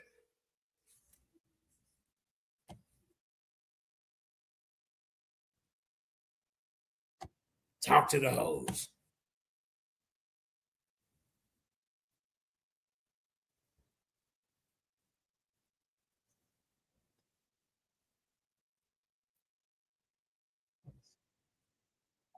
He made it obsolete. You see that, y'all? So you gonna be fooling with the Bible, man. Hey, don't fool with Yahweh.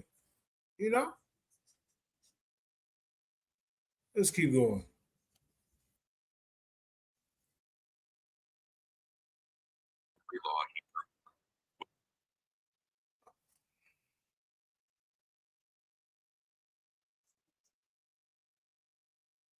That's right. Look at that. Oneness with the divine. Jesus was a cold cat, man. He wasn't fooling on Yahweh. Now I don't know if he looked like this with the goddamn blonde hair and but you get what we're talking about. Here we go. What's this?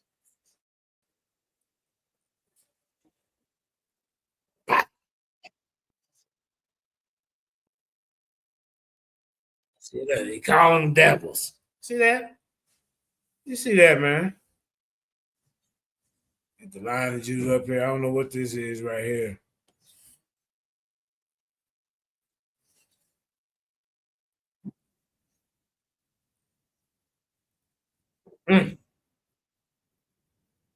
Tazariach types in the corner with these goddamn wave caps on. See, Tazariach, they ain't had no leather spikes and stuff coming out, man. Y'all tripping, man.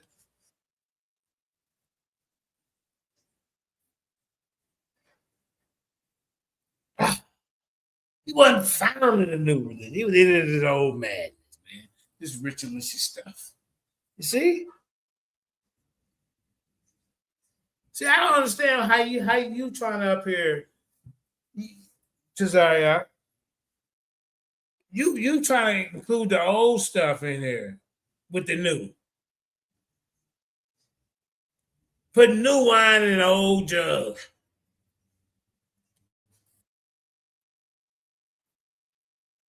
Yes.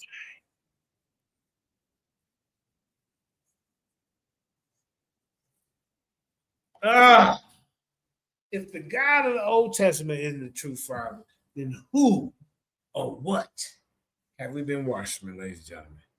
You see what I'm saying? They mixing and matching. They mixing and matching in a flash. Yeah, y'all were a fool, man. Shit. Yeah. Let's keep going.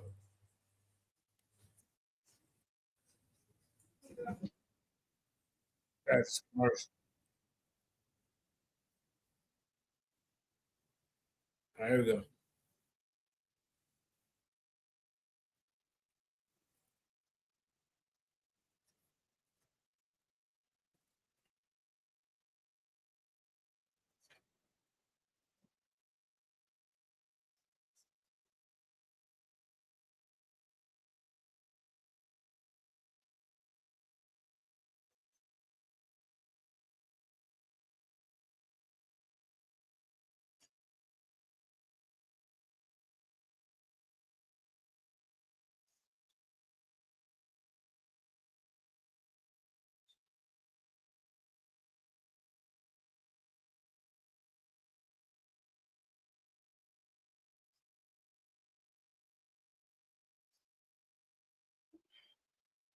Let's get it.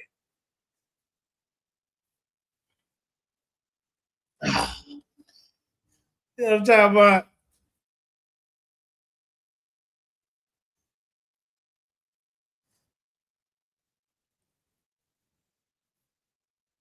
Oh, say it ain't so.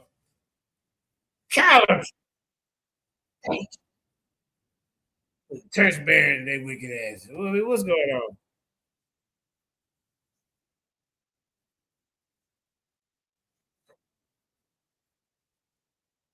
Oh,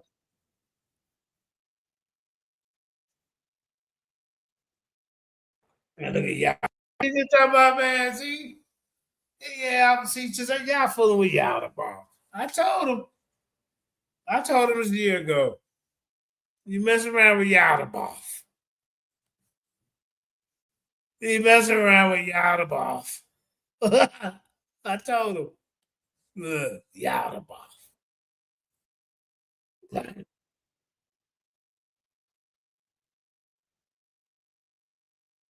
More terrifying than devils. God damn, y'all, bro. Look. Cosmic ass. Sophia messing around doing stuff she ain't supposed to do. Come on.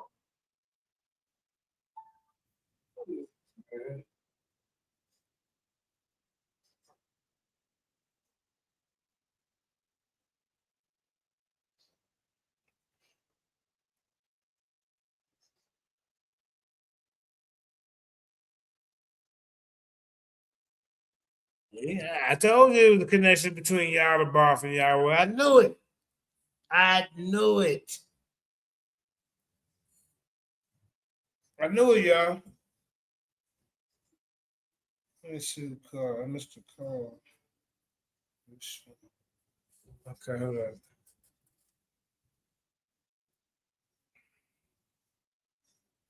Okay, hold on.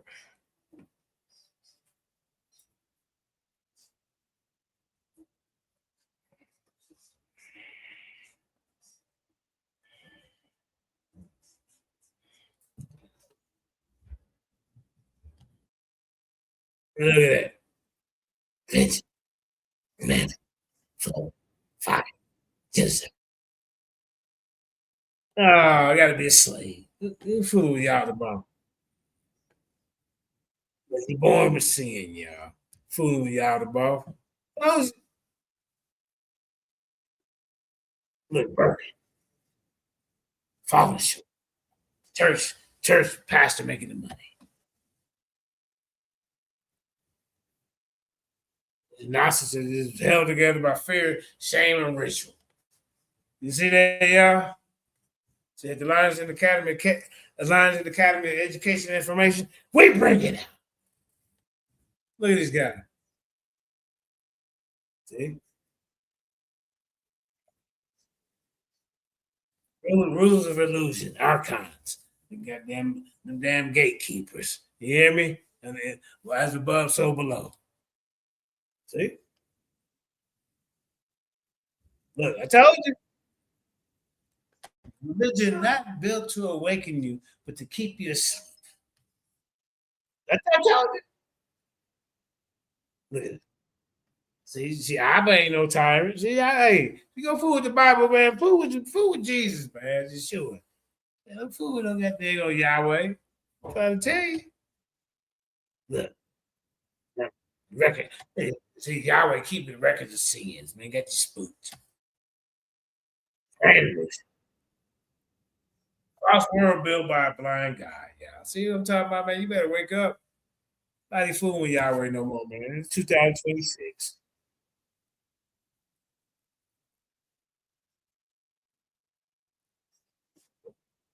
See, I told you. That just hey, you're sure a bad dude, man. He ain't come fooling with these dudes, Tazariach. You know. See, hey, Yahweh got a whole little piece of people, man, and look what he did with his portion. Just corrupted the folks. Look. Hey, the top dog had to send him down here to straighten it out. Yahweh cutting up. Yeah. Look at that. He ain't talking about no temple. I told you. Christ wasn't playing around with it. Yeshua wasn't playing around when he stepped out of the cut. You know what I'm saying? Look. Start your own.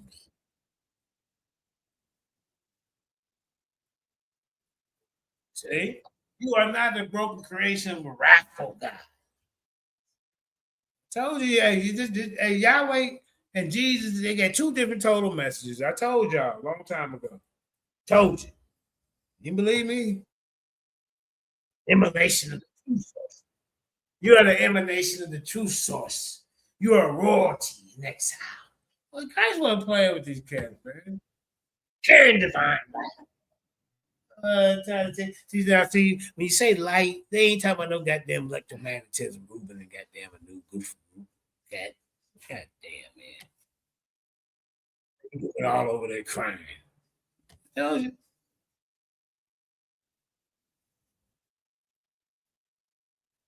God behind the curtain. It's not who we were told. And then y'all wouldn't trick everybody, man. Just got them y'all the boss. I told you. Christ get him. He ain't playing with y'all with. Break the spirit. Return of the flame. See, I told you. See,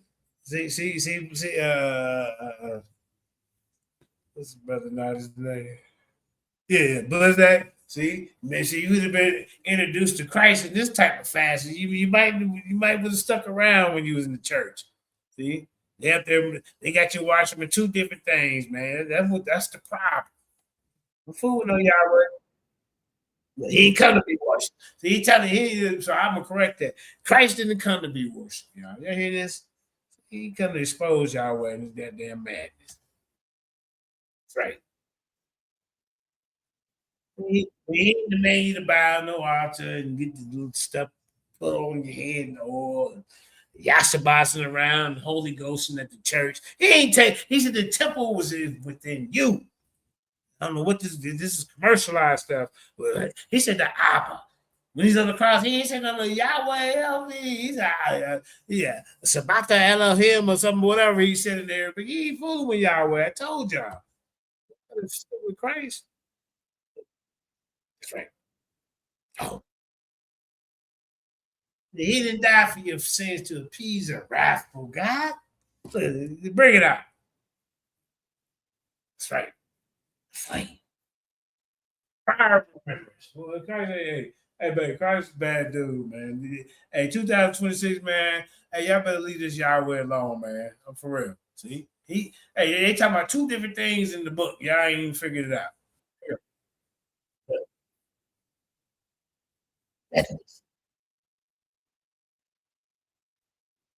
See? Memories.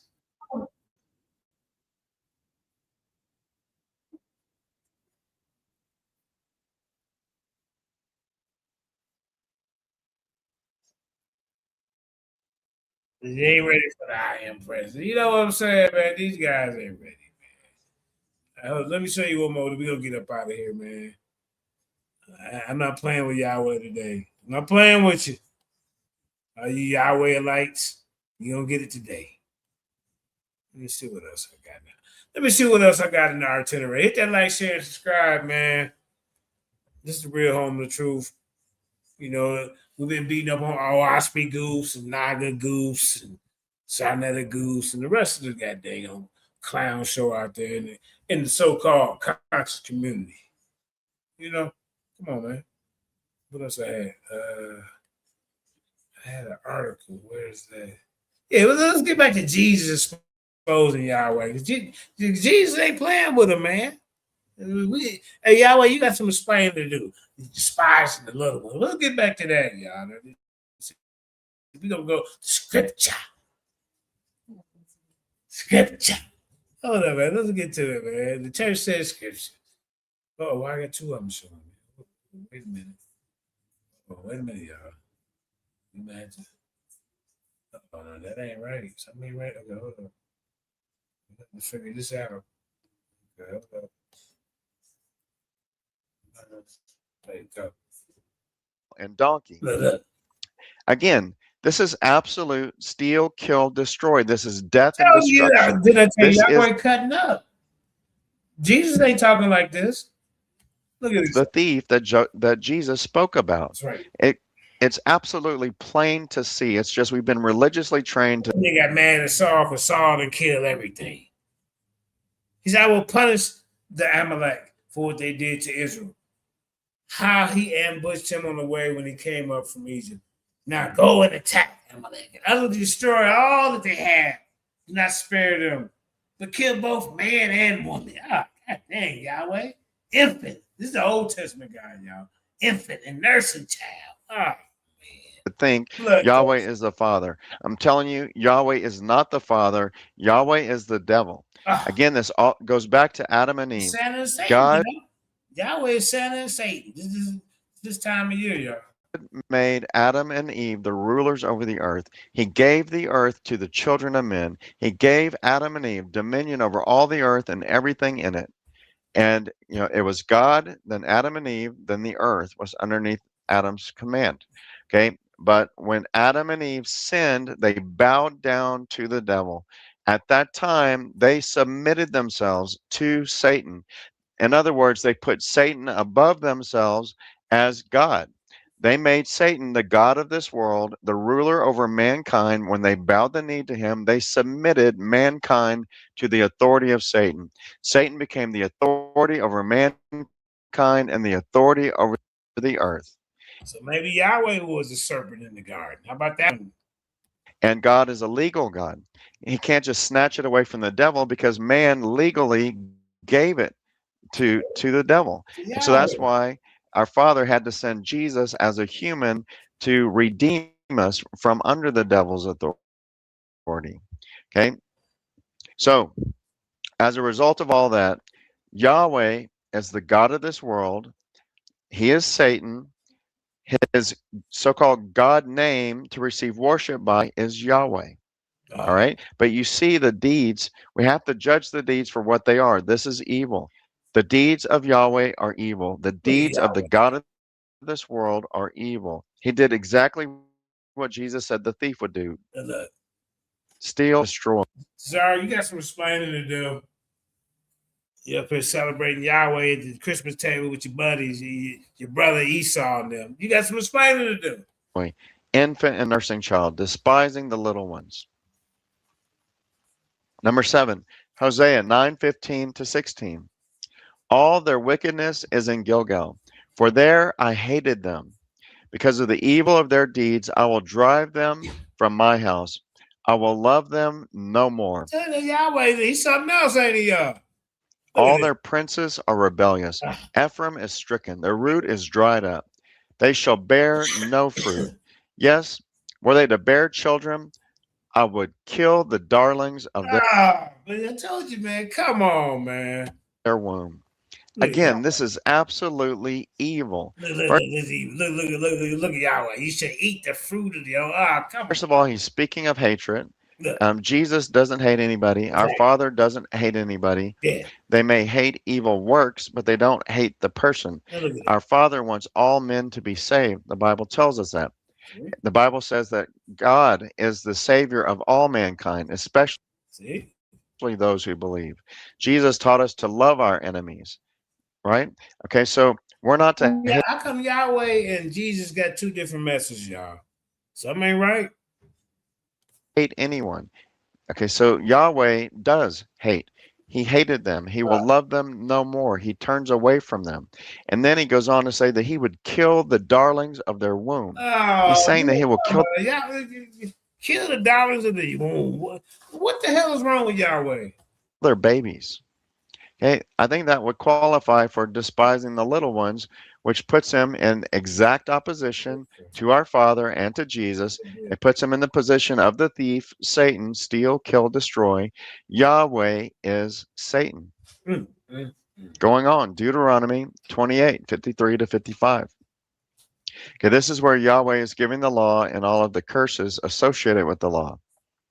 You shall eat the fruit of your own body, the flesh of your sons and your daughters, whom the Lord your God has given you, in the siege and desperate straits in which your enemy shall distress you.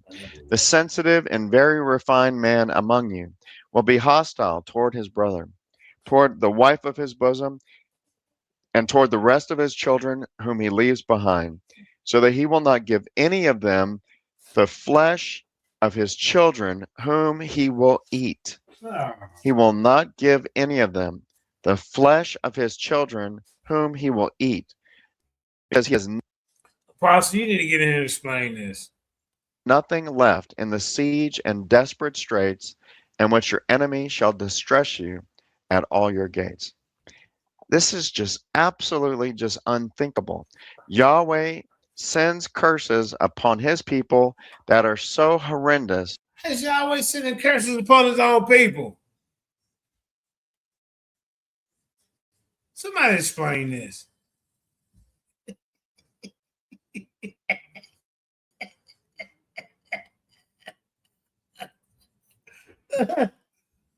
Yeah, where he doing it? Okay, y'all ain't cutting up. Look at him. Here you go.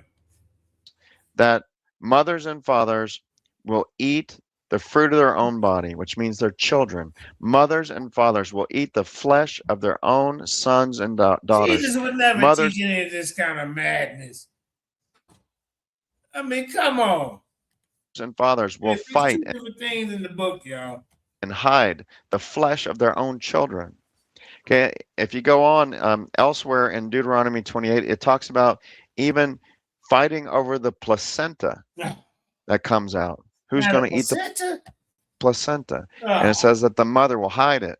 She'll hide the infant who she will secretly eat. Can you imagine a good father? You see, Yahweh starving folks, see little portions of manna. You get thirsty, you know, you got to get it from a rock. How come you just can't lead us to the water, bro? I mean, Yahweh a mess. Our Father God, our Jesus, Holy Spirit. Could you ever imagine them doing such an evil, horrendous deed?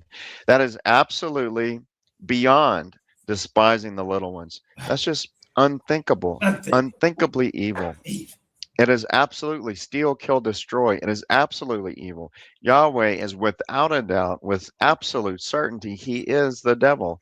When you read passages like this, there's no way around it. Okay. You go back and watch the teaching called Who is Yahweh, and we'll see that Satan is the owner of the name Yahweh, and unfortunately our Father's voice is also attributed to that same name. Okay, but the name belongs to the devil. It's evil. He receives worship by it. It's just unfortunate that our Father's voice is also associated with that same name. And again, it's because there's a veil over the Old Testament, and we have to rightly divide the word, just like Jesus did in Matthew 5 and in other places. Okay, again, Yahweh shows himself in opposition to Jesus because Yahweh curses those who curse you, whereas Jesus said we are to bless those who curse us. Okay. Jesus taught and demonstrated that we are to love our enemies, bless those who curse us, not destroy lives, and not despise children. In the name of Yahweh, Elisha cursed 42 kids who mocked. See, killing kids, but talking about an old bald head guy. You know, man. I mean, I don't want the credit. I'm bald head. I don't want the credit. Hey, man. You know, they talking about me being bald head. Go ahead and put some sheep bears. Nah, I just taking it too far. I can take a joke. Who mocked him for being bald. Yahweh responded by sending 2 bears to maul and presumably kill 42 youths. Wow. Yahweh is the evil one. He's the thief. He's the wrong manner of spirit. He is Satan. He's the devil. He's the dragon. He's the serpent. He's all those things. Yahweh is evil. Okay, here's Jesus' instruction from Matthew 5:44. But I say to you, love your enemies, bless those who curse you, do good to those who hate you, and pray for those who. They cursed the bald-headed dude talking about him. Yahweh sending goddamn 2 bears to kill 42 kids. Come on, man. Spitefully use you and persecute you. And again, as we just read, he said in Matthew 18:10, take heed that you do not despise one of these little ones. For I say to you that in heaven their angels always see the face of my Father who is heaven. And again in Luke 9:55-56. But he turned and rebuked them and said, you do not know what manner of spirit you are of. For the Son of Man did not come to destroy men's lives, but to save them. Okay, so we know that Jesus Christ is the same yesterday, today, and forever. We know that our God does not change. You know, so God didn't change for calamity. Okay, so disaster would fit in that. Disaster is it's Yahweh has spoken. I ain't sending lion spirits. I mean, come on, man. Is it? Christ said that the devil is the father of lies, and you got Yahweh sending lion spirits. I mean, what the hell is going on? We might have strong consolation who have fled for refuge to lay hold of the hope set before us. Okay, God True God, Father God, cannot lie. It's evil to lie. There's no darkness in him. Yeah, man. You know what? We're gonna do a part 2 of this, man. We've been on for 3 hours. You know, Yahweh cutting up. Y'all see him. We gonna do some more of Yahweh showing out. And this guy is like crap. I mean, God is like nobody. I mean, the dumbest goddamn debate topic ever. Is you talking about what God is like? You talking about? First of all, they won't even tell you what God like God is talking about.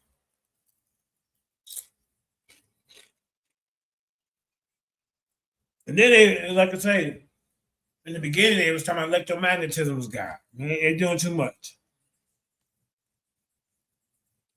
So we're gonna get up out of here, man. Peace and blessings. Thank y'all for hanging out. Thank you for the donation.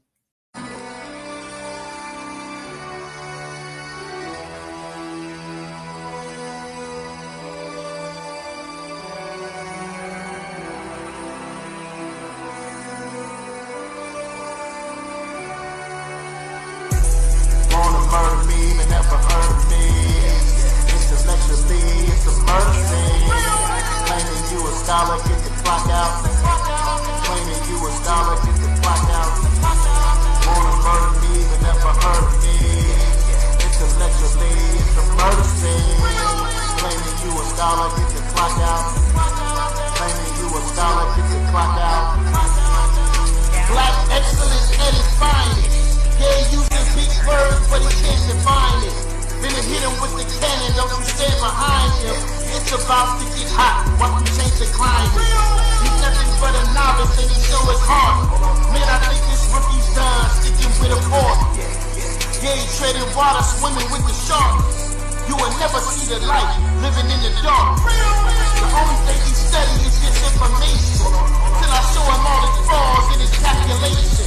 Gotta leave his dummy dead as a demonstration. So I hit him with the case with no hesitation. It's a wealth of knowledge you ain't never seen. Chop his body up and weigh the dead on a triple beam. It's a classic bully on my phone and he keep calling me. Need me to come and pick him up from another murder scene. And he's telling me, I don't know why they keep invading me. I said we just don't keep kicking their ass into reality.